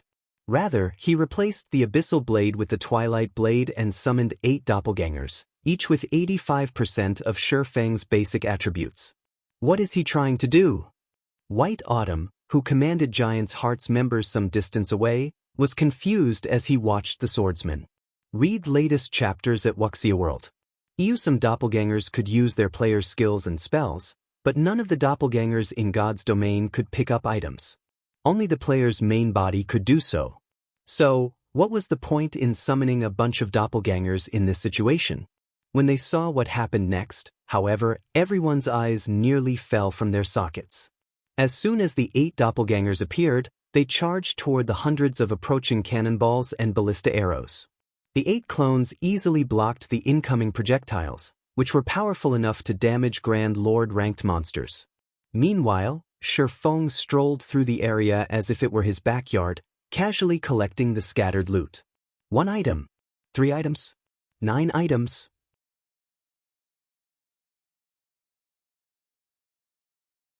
Chapter 2346, Oppressing all sides. As Shifeng started collecting one dropped item after another, silence fell over the entire city. How is something like this even possible? Crap. Is he even human? Everyone felt their worldview crumble as they watched. At this stage of the game, practically everyone had a healthy fear of war weapons. They could kill players in one hit, after all. War weapons could also cause significant damage to high-ranked monsters. Without invulnerability skills, players had no way to stand up against war weapons. Relying on his own strength, Shifeng successfully blocked every incoming cannonball and ballista arrow. Even his doppelgangers effortlessly deflected the hundreds of war weapon attacks. He was simply inhuman. The various major powers members watched as Shifeng steadily collected the loot with bloodshot eyes. Every one of the Sunset King's items radiated an incredibly powerful aura. In God's domain, such auras were proof of an item's rarity and value. Even from so far away, they could see the epic glow effect shining among the Sunset King's loot, and a few items radiated a strange light and a faint trace of divine might. Kill him. Those items are mine. Use Tier 4 magic scrolls. I refuse to believe he can stop those. The various major powers' upper echelons nearly spat blood as they watched Shifeng storing the Sunset King's loot in his bag. Had Shifeng used an invulnerability skill to stop their attacks, they would have accepted their fate, but he blocked their attacks with his doppelgangers. With doppelganger skills' average duration, Shifeng would have more than enough time to collect all of the loot before his doppelgangers disappeared. If that happened, none of them would get anything from this inferior legendary event. A few of the major powers experts immediately retrieved the Tier 4 magic scrolls they had been saving and activated them against the swordsman. Tier 4 spell, Heavenly Thunder. Tier 4 spell, Dark Domain of Arrows. Tier 4, Hurricane Howl. Have these people gone insane? They're actually using Tier 4 magic scrolls against him. Linya felt her scalp tingle as she watched the 3 Tier 4 spells approach Shifeng. At this stage of the game, Tier 4 magic scrolls were considered a part of a guild's foundation. Every one was worth as much as an ordinary epic item. Tier 4 spells could do even more damage than gnome cannons and large ballistas, and not just because they commanded greater raw power. Players had full control of these spells. They could manipulate the spell's trajectories and implement combat techniques as they cast them. Blocking a single Tier 4 spell was impossible for current players, much less 3. Suddenly, a massive lightning bolt struck down on Shifeng with enough speed to break the sound barrier. At the same time, 12 dark arrows appeared around the swordsman, each with enough power to rival a mythic monster's attacks. Lastly, a gigantic tornado blotted out the sky as it rolled down toward Shifeng. These 3 spells sealed off any path of escape for Shifeng, and watching them move toward the swordsman was like watching Armageddon begin. The watching players felt their hearts skip a beat. The 3 Tier 4 spells' devastating power was stifling. How vicious! That guy's dead for sure now. Not even a mythic monster could take those spells without suffering severe injuries. The general populace hadn't expected Lake Mountain City's various major powers to be so vicious and decisive. Not even superpowers would casually waste Tier 4 magic scrolls on a single player. Death awaits any who oppose us. Let's see how you intend to block these attacks. The various major powers eagerly watched the Tier 4 spells assault Shifeng, waiting for the moment the swordsman died and dropped all of the items he had claimed thus far. However, as everyone expected the Tier 4 spells to devour Shifeng, the swordsman's aura exploded, and a strange black energy enveloped his body. Power of darkness. Scram! Shifeng bellowed as he brandished Killing Ray. Secret technique, lightning flash. Sword lights immediately appeared around him, cutting down the incoming streams of mana. The lightning bolt and dark arrows scattered, and he sliced the descending tornado cleanly in two, dissipating the violent wind. Silence. As if time had frozen, silence filled Lake Mountain City. The city's independent players, the various major powers members, even Giant's Heart's members stared, dumbfounded. Those 3 Tier 4 spells would have even injured a mythic monster, yet Shifeng had countered all 3 with a single swing of his sword. How is this possible? The upper echelons from the 3 major powers that had used the Tier 4 magic scrolls were frozen in shock. They had originally saved the Tier 4 magic scrolls as trump cards to use against mythic monsters, yet Shifeng had stopped all 3 effortlessly. He hadn't even lost a single HP, much less been injured. So strong. Is this the true power of a Tier 3 class? Linya felt overwhelmed as she watched Shifeng. She had seen the strength of a Tier 3 class when Shifeng had fought the 2 rock giants outside the temple, but she hadn't realized that a Tier 3 class was powerful enough to nullify Tier 4 spells. With such strength, none of God's domain's superpowers could touch Shifeng. He was on an entirely different level compared to Tier 2 players. Before a Tier 3 player, a Tier 2 player was no more than an infant learning how to walk. Thank goodness. I'm so glad I didn't pick a fight with him. I'd be doomed. Silent Rain inwardly celebrated after seeing Shifeng emerged from the Tier 4 spell bombardment unscathed. Silent Rain had considered plotting a way to steal the Crimson Dragon flying ship, but after this performance, he knew that not even a superpower's main army could take that swordsman down. Warblood and Starlin are truly unlucky to have provoked such an individual. White Autumn couldn't help but pity the 2 organizations. Warblood and Starlink would have already found Zero Wing to be an incredibly challenging opponent with its Guardian Puppets and Crimson Dragon flying ship, but with a player like Yi Feng to protect the guild as well, Zero Wing was essentially a natural disaster for the 2 organizations. After countering the 3 Tier 4 spells, Shifeng glanced at the approaching players. These players, who still intended to fight for the Sunset King's loot, halted their steps immediately. Even the various major powers leading the charge stopped, quietly watching Shifeng. None of them dared to take even half a step closer, afraid of attracting the swordsman's attention. They'd be gambling their lives if they tried to snatch the items from such a monstrous being. Even if they got their hands on one of the dropped items, they wouldn't be able to escape with it. They'd just become a target for Shifeng to practice his swordsmanship. Seeing these players abandon their contest for the Sunset King's loot, Shifeng turned around and resumed his work. Everyone merely watched as he quietly gathered the remaining items. Read latest chapters at Wuxia World. Who is that guy? Isn't he a little too strong? He actually deterred an entire city of players by himself. I know, right? Not even the Sea God's Realm's #1 player, Scarlet Hand, would be a match for him. The players in the vicinity began to admire Shifeng. They were also incredibly curious about his identity. As for the Sunset King's loot, none of them dared object to the situation anymore. Once Shifeng had collected the dropped items, he quickly approached White Autumn, handing over the mutated heart. If possible, he wanted to leave Lake Mountain City as soon as he could. He planned to return to White River City immediately. Only there would he be safe enough to appraise the Sunset King's loot. In return for the mutated heart, White Autumn gave Shifeng a whopping 10 ocean barrier stones. Shifeng then retrieved a return scroll and activated it, transforming into a streak of light and leaving the Sea God's realm.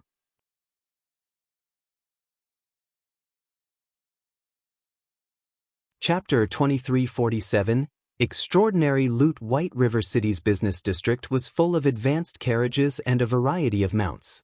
Meanwhile, the candlelight trading firm loomed over the street like a giant. A long line of players stood before the shop's entrance.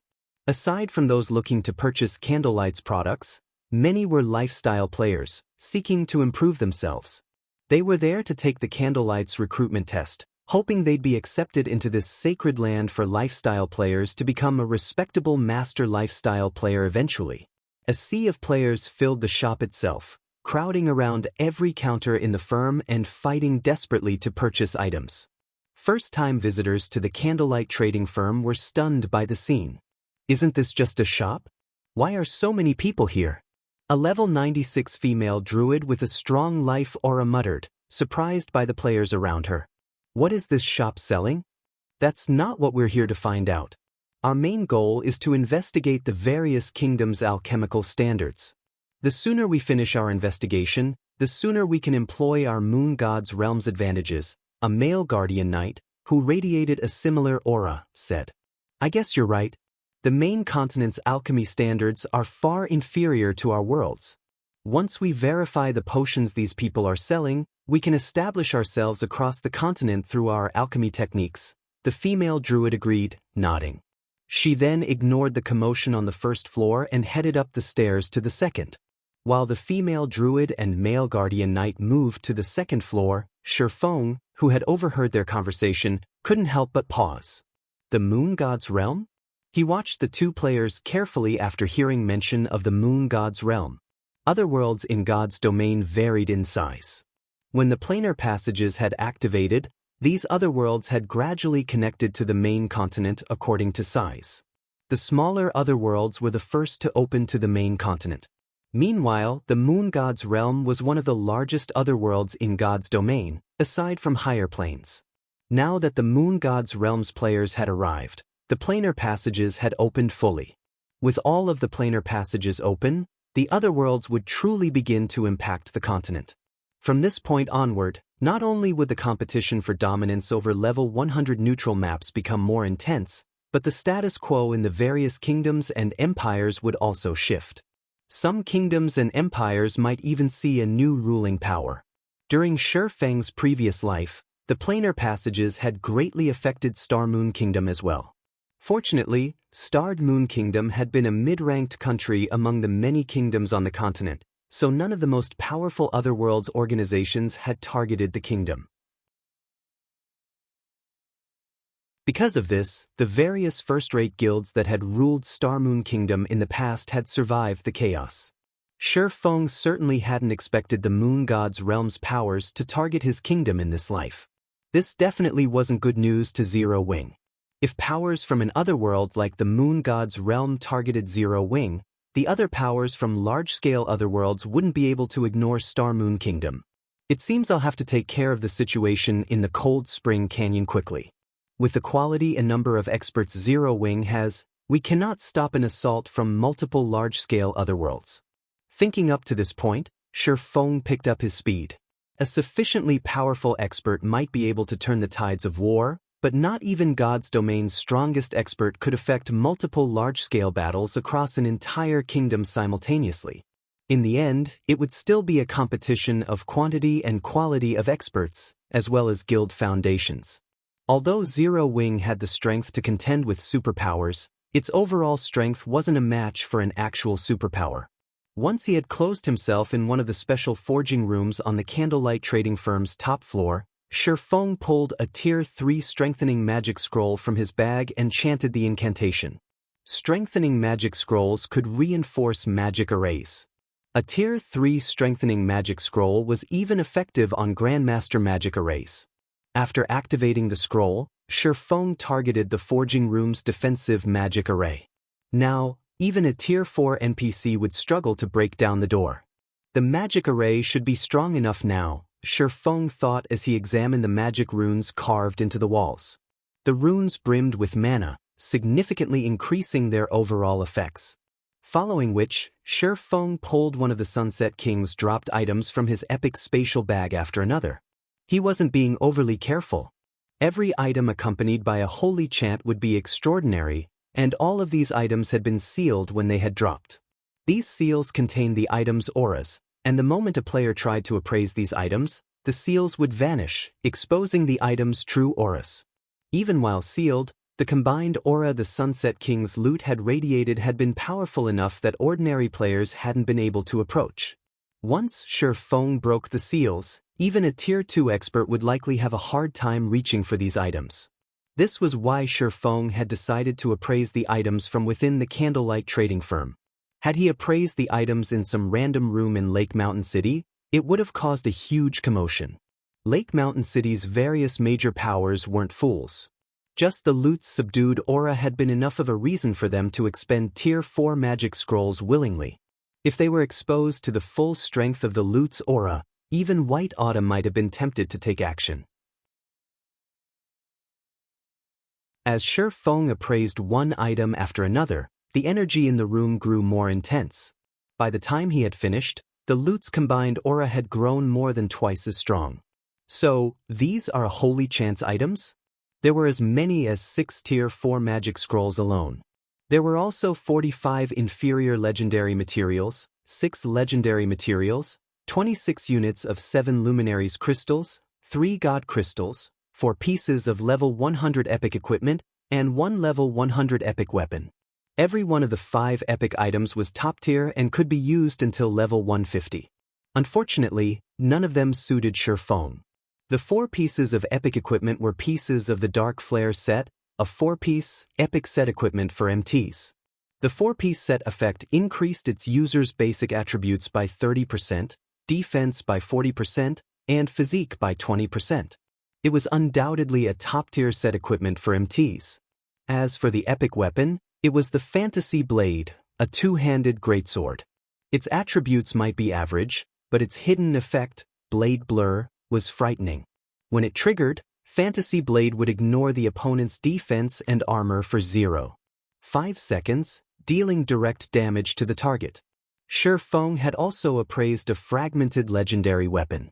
Brilliant Silver, 2-handed staff, fragmented legendary rank, equipment requirement, strength 800, agility 800, intelligence 2400 attack power, 210% of main attribute, all attributes, increases according to user's level. When equipped, strength increased by 40%, carrotility increased by 40%, intelligence increased by 70%, endurance increased by 30%, vitality increased by 50%, casting speed increased by 35%, spell completion rate increased by 4%, spell critical rate increased by 35%, stamina and concentration consumption decreased by 20%, ignore levels plus 20 additional passive skill 1, soul transition. Increases the user's soul by 1 tier. Can be increased up to tier 5, additional passive skill 2, mana blessing. User spells have a certain chance to be upgraded by 1 tier. Can be increased up to tier 5, additional passive skill 3, mana body. Increases mana body's effect by 1 rank. Additional active skill 1 void field. All magic damage received decreased by 80%. All spells effects increased by 100%. Physique increased by 60%. Duration, 1 minute cooldown. 2 hours additional active skill 2 Void Blade. Summons 18 blades using the power of Void. Each blade possesses strength equal to 120% of the user's main attribute and deals divine damage. Duration, 30 seconds. Read latest chapters at Wuxi. EU cooldown, 5 minutes. Brilliant Silver had once belonged to the Void Creator. However, its core had been severely damaged when the staff had been used to repair the world's heart. In addition, to gain full control of the staff, one must be acknowledged by the Void Creator. Repairing it requires 10 God Crystals. God Crystals required to repair Brilliant Silver, 0/10. Brilliant Silver was suitable for any magical class expert and would qualitatively transform a player's combat power. Its ability to improve its user's mana body was particularly useful to Tier 3 players. However, none of these items could compare to the most valuable item the Sunset King had dropped in Shi Feng's eyes. Not even the other item's total value could compare to this single item. The 4-star shop promotion order.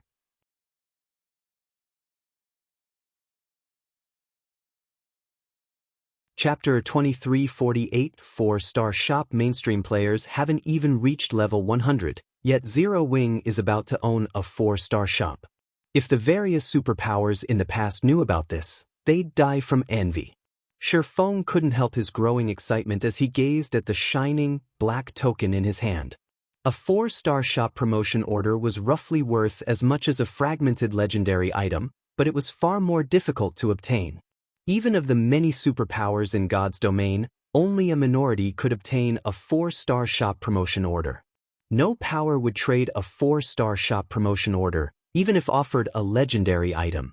Similar to the qualitative transformation players undergone when they rose from Tier 2 to Tier 3, shops would transform when they were upgraded from 3-star to 4-star status. Shops in God's domain were considered basic rank from 1 to 3-star status, but once they reached 4-star status, they become an advanced shop. Not only would all of the shop's existing functions improve, but it would also gain new major functions. The first was the Research Workshop.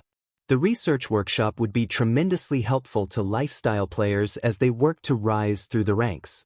Not even the Philosopher's Hand or Moon God's Secret Journal could compete. The Research Workshop could examine data on existing items and identify their deficiencies. Players could then modify and improve these items, thereby creating a new item. It was easy to imagine how helpful this would be to lifestyle players. The Research Workshops were a large part of the reason the various superpowers had been able to nurture Master, even Grandmaster, lifestyle players during Shifeng's previous life. Without these workshops, the various superpowers would have, at most, been able to nurture Master lifestyle players, even if they relied on all sorts of rare materials. None of them would have had enough super rare materials to nurture a Grandmaster. Now that Zero Wing had access to a Research Workshop, the guild could have a large batch of Master lifestyle players in no time with how many talented lifestyle players it already had. God's Domain's designs for high-ranked weapons and equipment were incredibly rare already, but after level 100, rare would be an understatement. Trying to obtain a high-quality design would be like trying to win the lottery. Hence, the various major powers would have to rely on lifestyle players for such items. Of course, creating a high-ranked level 100+ weapon or equipment piece was easier said than done. Because of this, the cost for high-ranked level 100+ weapons and equipment would skyrocket as mainstream players reached level 100. Not even ordinary expert players would be able to afford such items. In fact, some ordinary experts would be stuck using level 100 equipment even after they reached level 110. Meanwhile, this scarcity would only begin to subside as 4-star shops began to emerge. The various major powers experts would still need some time to reach level 100, not to mention the time they'd need to obtain high-quality level-appropriate weapons and equipment. Zero Wing's experts were no exception. If Zero Wing could secure a source of weapons and equipment early on, these items would be immensely helpful to the guild's experts as they gained more combat power and cleared their Tier 3 promotion quests. The second ability the shop would gain with its 4-star status would help a power dominate the market. The Shared Warehouse. At 4-star status, a shop would gain a shared warehouse and the ability to create similar warehouses in 5 3-star shops. These shared warehouses would be connected. The function might not seem glamorous, but countless powers dreamed of having such an ability. With a shared warehouse, a power could transfer items across long distances at no cost, including non-bag space items. Transporting non-bag space items had always been a huge problem in God's Domain, and the shared warehouse was one of the few methods that could solve this problem. Because of this, the various powers of Shifeng's previous life had fought to promote their shops to 4-star status, with some even trading legendary items for the promotion order. There was a catch, of course. Once items had been placed in the shared warehouse, they'd be frozen for 24 hours, locked in the warehouse. Moreover, there was an extremely limited amount of space for non-bag space items. At the 4-star status, the shared warehouse could only hold up to 200 non-bag space items at a time. Even so, the function would save a lot of money and transportation time. Most importantly, this method of relocating items was safe. Had Shadow possessed a 4-star shop during Shifeng's previous life, the guild wouldn't have taken so many risks to move highly valuable non-bag space items, getting robbed by powerful NPCs. Unfortunately, 4-star shop promotion orders were painfully rare in God's Domain. Only a small number of superpowers could enjoy the luxury of owning a 4-star shop. Due to these two functions, not even powers with 103-star shops could compete with those that had a 4-star and a few 3-star shops for dominance over the market. Thinking up to this point, Shifeng collected the Sunset King's loot in his bag and stored the 7 Luminaries crystals and God crystals in his private warehouse. He then made his way to the city hall to upgrade the Candlelight trading firm to a 4-star shop. He also notified Melancholic Smile and had her mass recruit players for Candlelight's internal membership, pausing normal recruitment for now. Previously, Candlelight hadn't met the conditions for expansion. The trading firm only had a limited number of special workshops and meditation rooms, after all. Moreover, competition between the various trading firms hadn't been particularly intense, as designs for high-quality weapons and equipment below level 100 were relatively easy to obtain. However, that was about to change. Any design or recipe a player found in a level 100+ neutral map would be incredibly valuable. Now that Candlelight was about to have a 4-star shop, Shifeng couldn't allow the trading firm to operate as liberally as it had been. Moreover, otherworld players were flooding to the main continent, and they would have a massive impact on the status quo, especially those from otherworlds like the Moon God's Realm, who focused on lifestyle development. Otherworlds like these would have a huge impact on the main continent's economy. To compete against these otherworlds, Candlelight would need to nurture its lifestyle players to a higher standard. However, Candlelight had many secrets it had to protect. Thus, it would need more internal members, not normal members. Guild leader, our recruitment requirements are already quite demanding. If we start recruiting with these standards, I'm afraid that other powers will use the opportunity to poach some of our members, Melancholic Smile cautioned after listening to Shifeng's new requirements. Few of God's domain's lifestyle players enjoyed being bound by strict contracts. Hence, the various major powers typically offered relaxed conditions. If Candlelight increased its requirements, they'd be lucky not to lose normal members, much less recruit new, internal members. Furthermore, Starlink was still trying to steal Candlelight's members.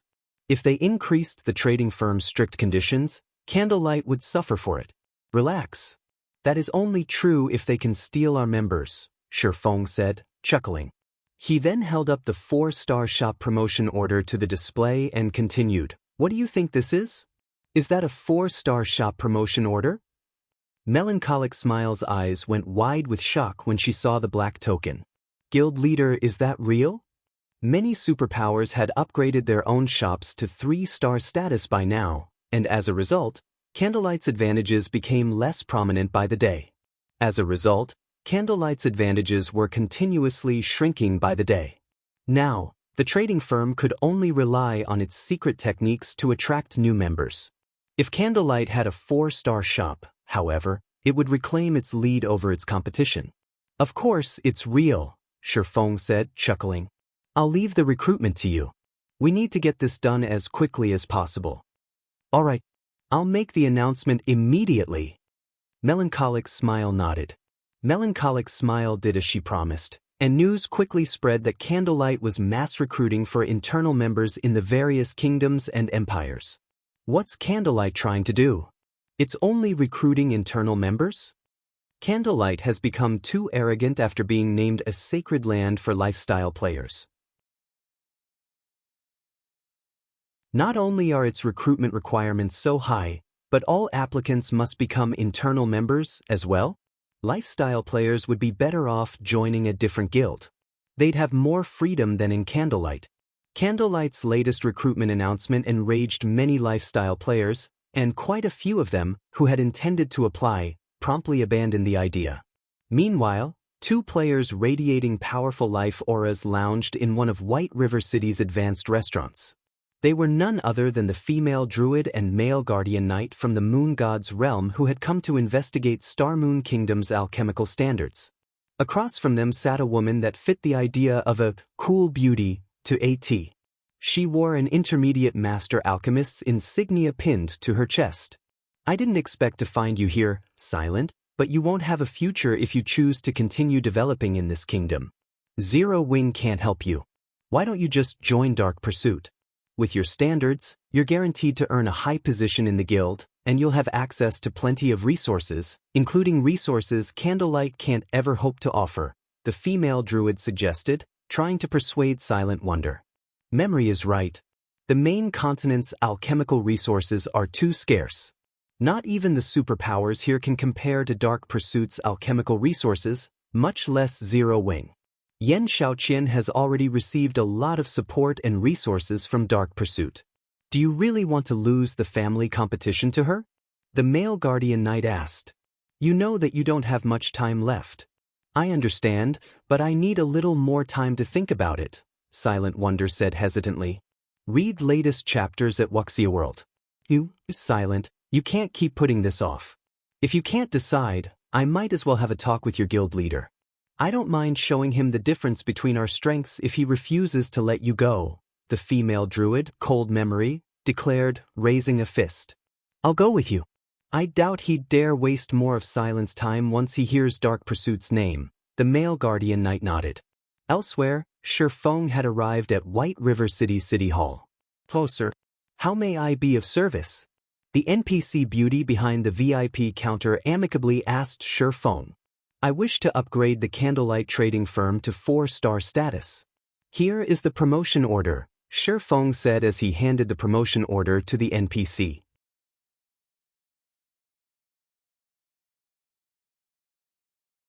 Chapter 2349, New Candlelight Trading Firm. When the NPC administrator saw the 4-star shop promotion order, she gave Shifeng an odd look. Sir, do you really wish to promote your shop to 4-star status? She asked for confirmation. Is there a problem? Shifeng asked strangely. As far as Shifeng could remember, the city hall managed shop promotions within its city. Although he had never upgraded a shop to 4-star status before, the process should not be any different than the previous upgrades. Sir, a 4-star shop isn't like normal shops. If you promote your shop to 4-star status, as per our prior agreement, the kingdom's laws will no longer be able to protect your shop. Rather, you will take full control and responsibility for the land and any danger you encounter, the NPC administrator slowly explained. I will have complete ownership of the land? Realization dawned on Shifeng. He had never thought that 4-star shops would have such a secret. It was no wonder why 4-star shops he had visited in the past had seemed somewhat odd. When Shifeng had visited 4-star shops in his past, he had noticed that many peak experts had been stationed in the shops long-term. They had become a normal sight. He had assumed the ruling powers had simply meant to deter other experts that ignored NPC soldiers. However, it seemed there had been a much greater reason. With the country's protection, players could do whatever they wanted in these shops, and NPC soldiers wouldn't even bat an eye.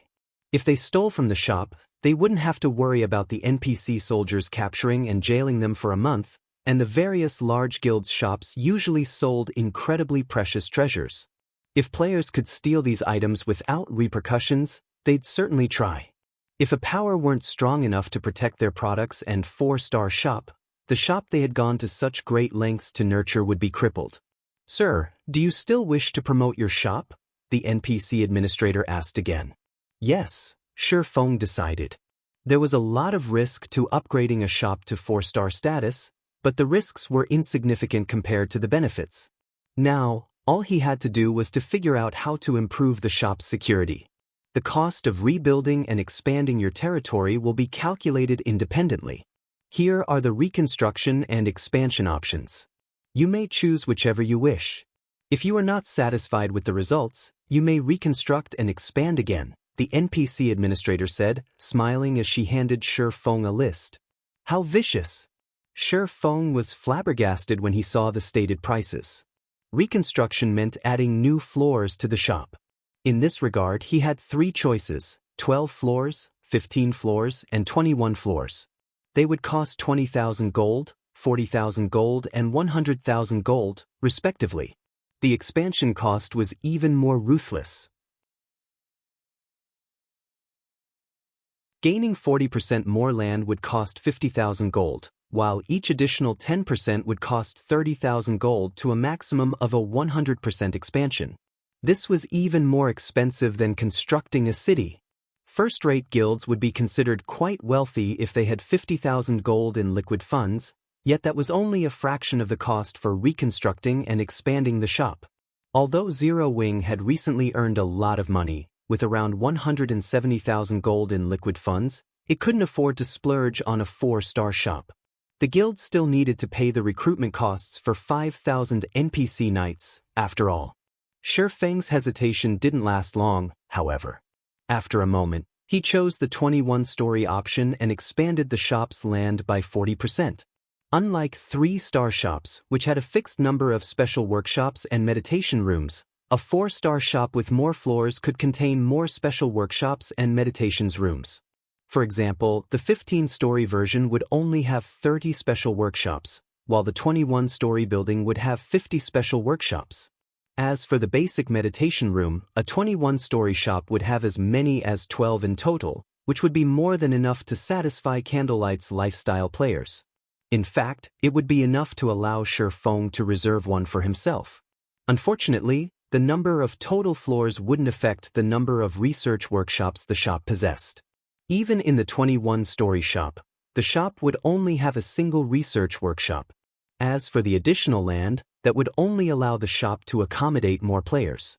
Hence, Shi Feng prioritized the number of floors for his shop over the shop's size.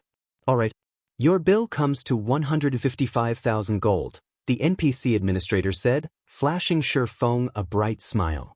Once you've completed the payment, our men will head over and start the reconstruction. The process should take half an hour. During this time, nobody will be allowed into the shop.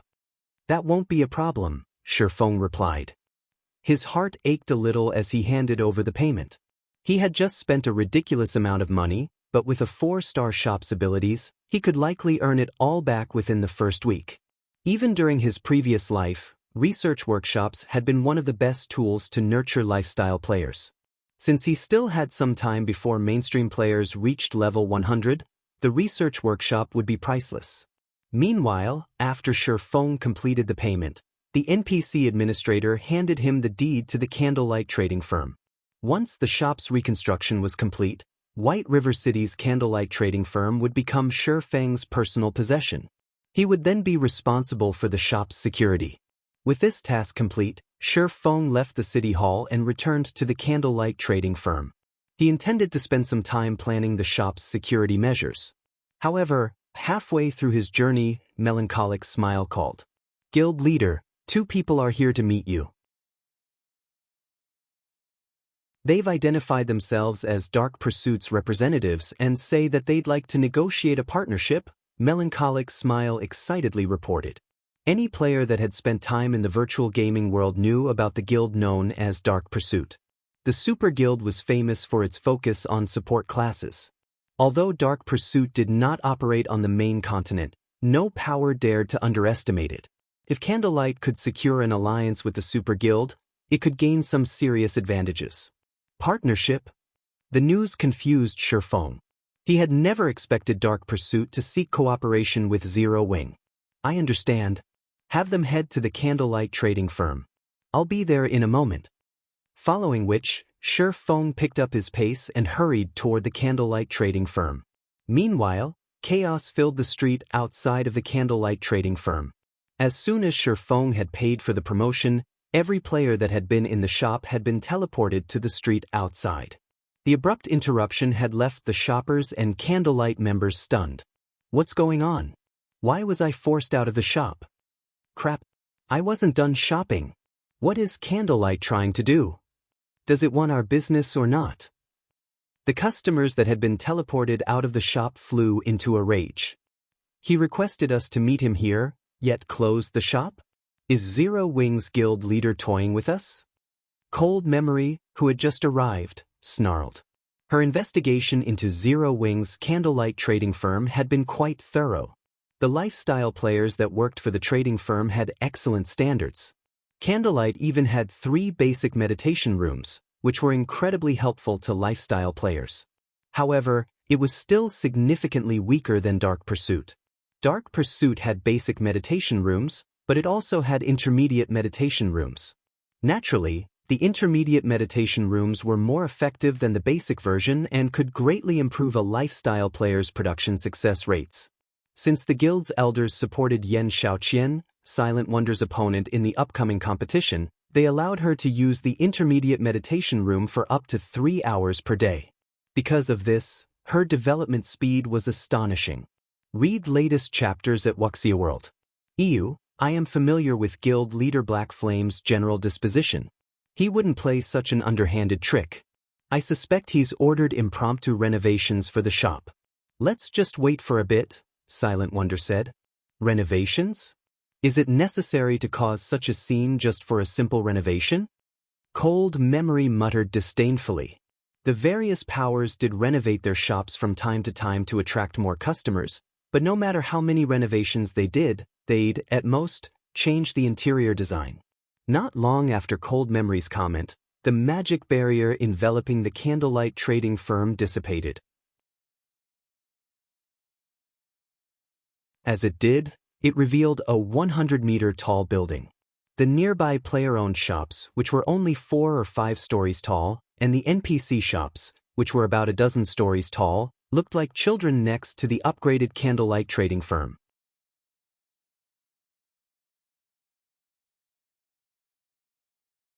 Chapter 2350 Crazy Masters. The candlelight trading firm's new appearance stupefied every player on the street.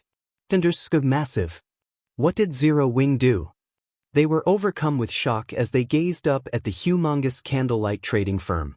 The surrounding player-owned shops might look extravagant, but they were nothing compared to Candlelight's 100-meter-tall shop. The merchant players were particularly stunned, staring with wide eyes and dropped jaws at the new candlelight trading firm shop.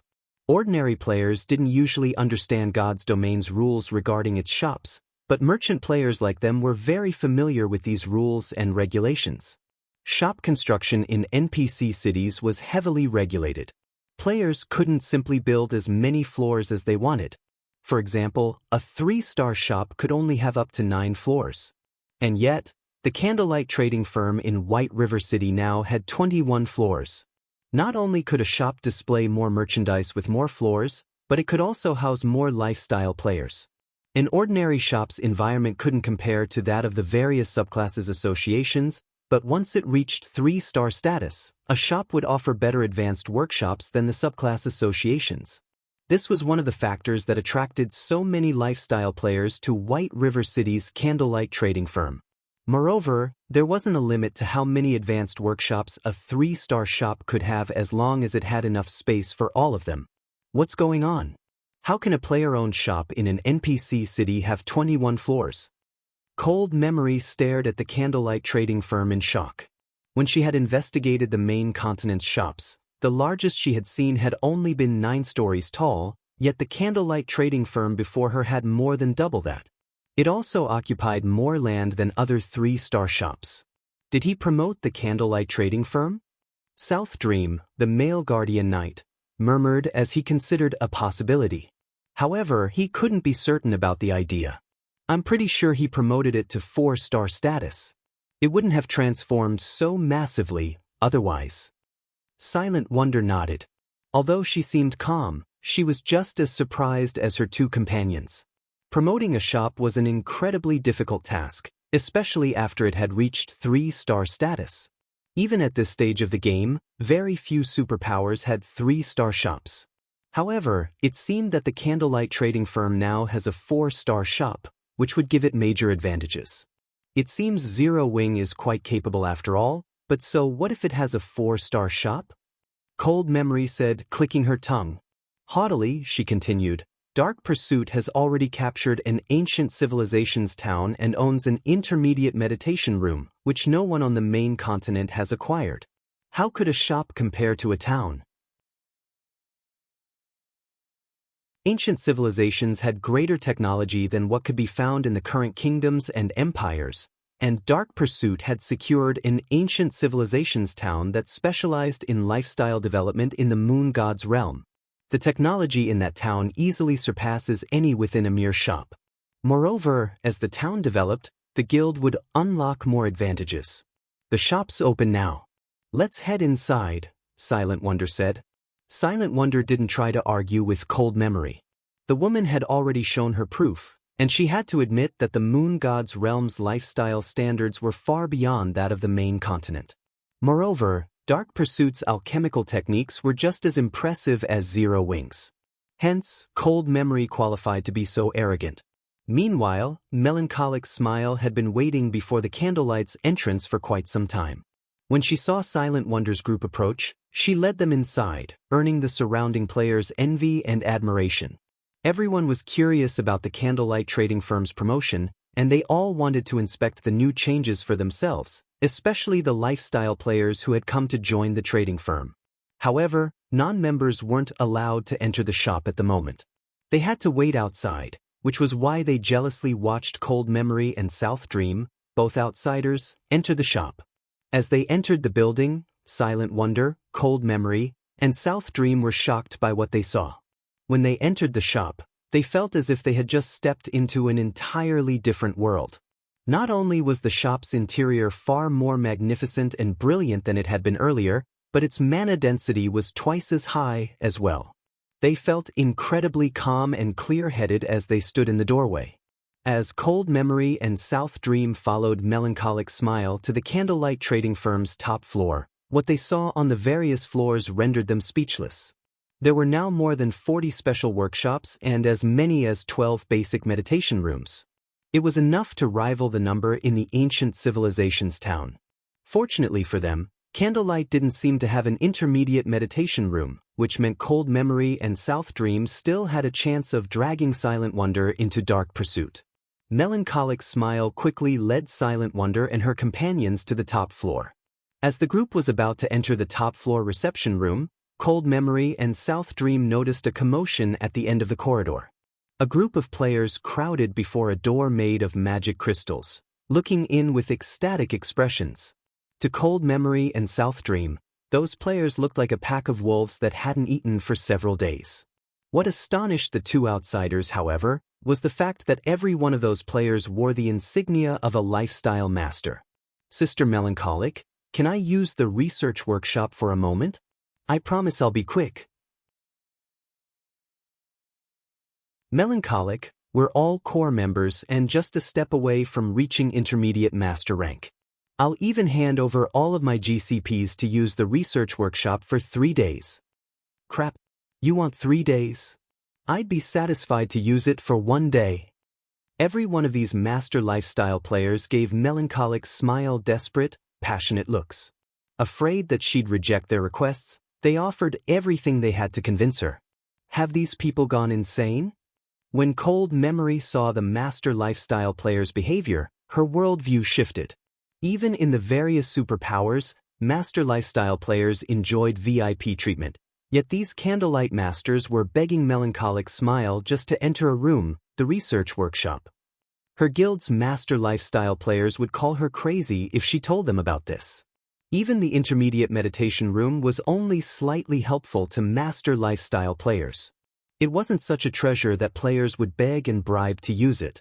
Read latest chapters at Wuxia World. You calm down. We have yet to decide the rules for the research workshop, and we're not letting anyone use it until we do. Once the guild leader has set up the rules, any internal member that has successfully become a master will get an opportunity to use it, Melancholic Smile said, attempting to placate the crowd. The master lifestyle players seemed satisfied with Melancholic Smile's response, and they said nothing more. She had already confirmed that the trading firm's internal master lifestyle players would get an opportunity to use the room, and for now, that was good enough. All they had to do was wait. Even so, they still stared at the door longingly as they left. Shopkeeper Melancholic, may I know what that research workshop is? South Dream asked curiously. In Dark Pursuit, a basic lifestyle master enjoyed the same status as peak experts like himself. Intermediate masters had an even higher rank in the guild than he did. However, quite a few of those master lifestyle players had been intermediate masters, yet they begged Melancholic Smile to let them into the research workshop. Why wouldn't it make him curious? The research workshop? That's a new room our shop has gained with its promotion to 4-star status. Since no one is using it right now, why don't we head in and take a look? Melancholic Smile suggested. Rather than keeping the room a secret, she invited Cold Memory and South Dream inside. You're tuning in to the Passion Pages YouTube channel. We're so grateful for your support, and don't forget to subscribe to join us on this incredible journey through captivating stories. Your generosity through donations truly makes a world of difference, as it's the primary source of revenue that allows me to expand and enhance this channel for you. Thank you from the bottom of my heart for being a part of this adventure.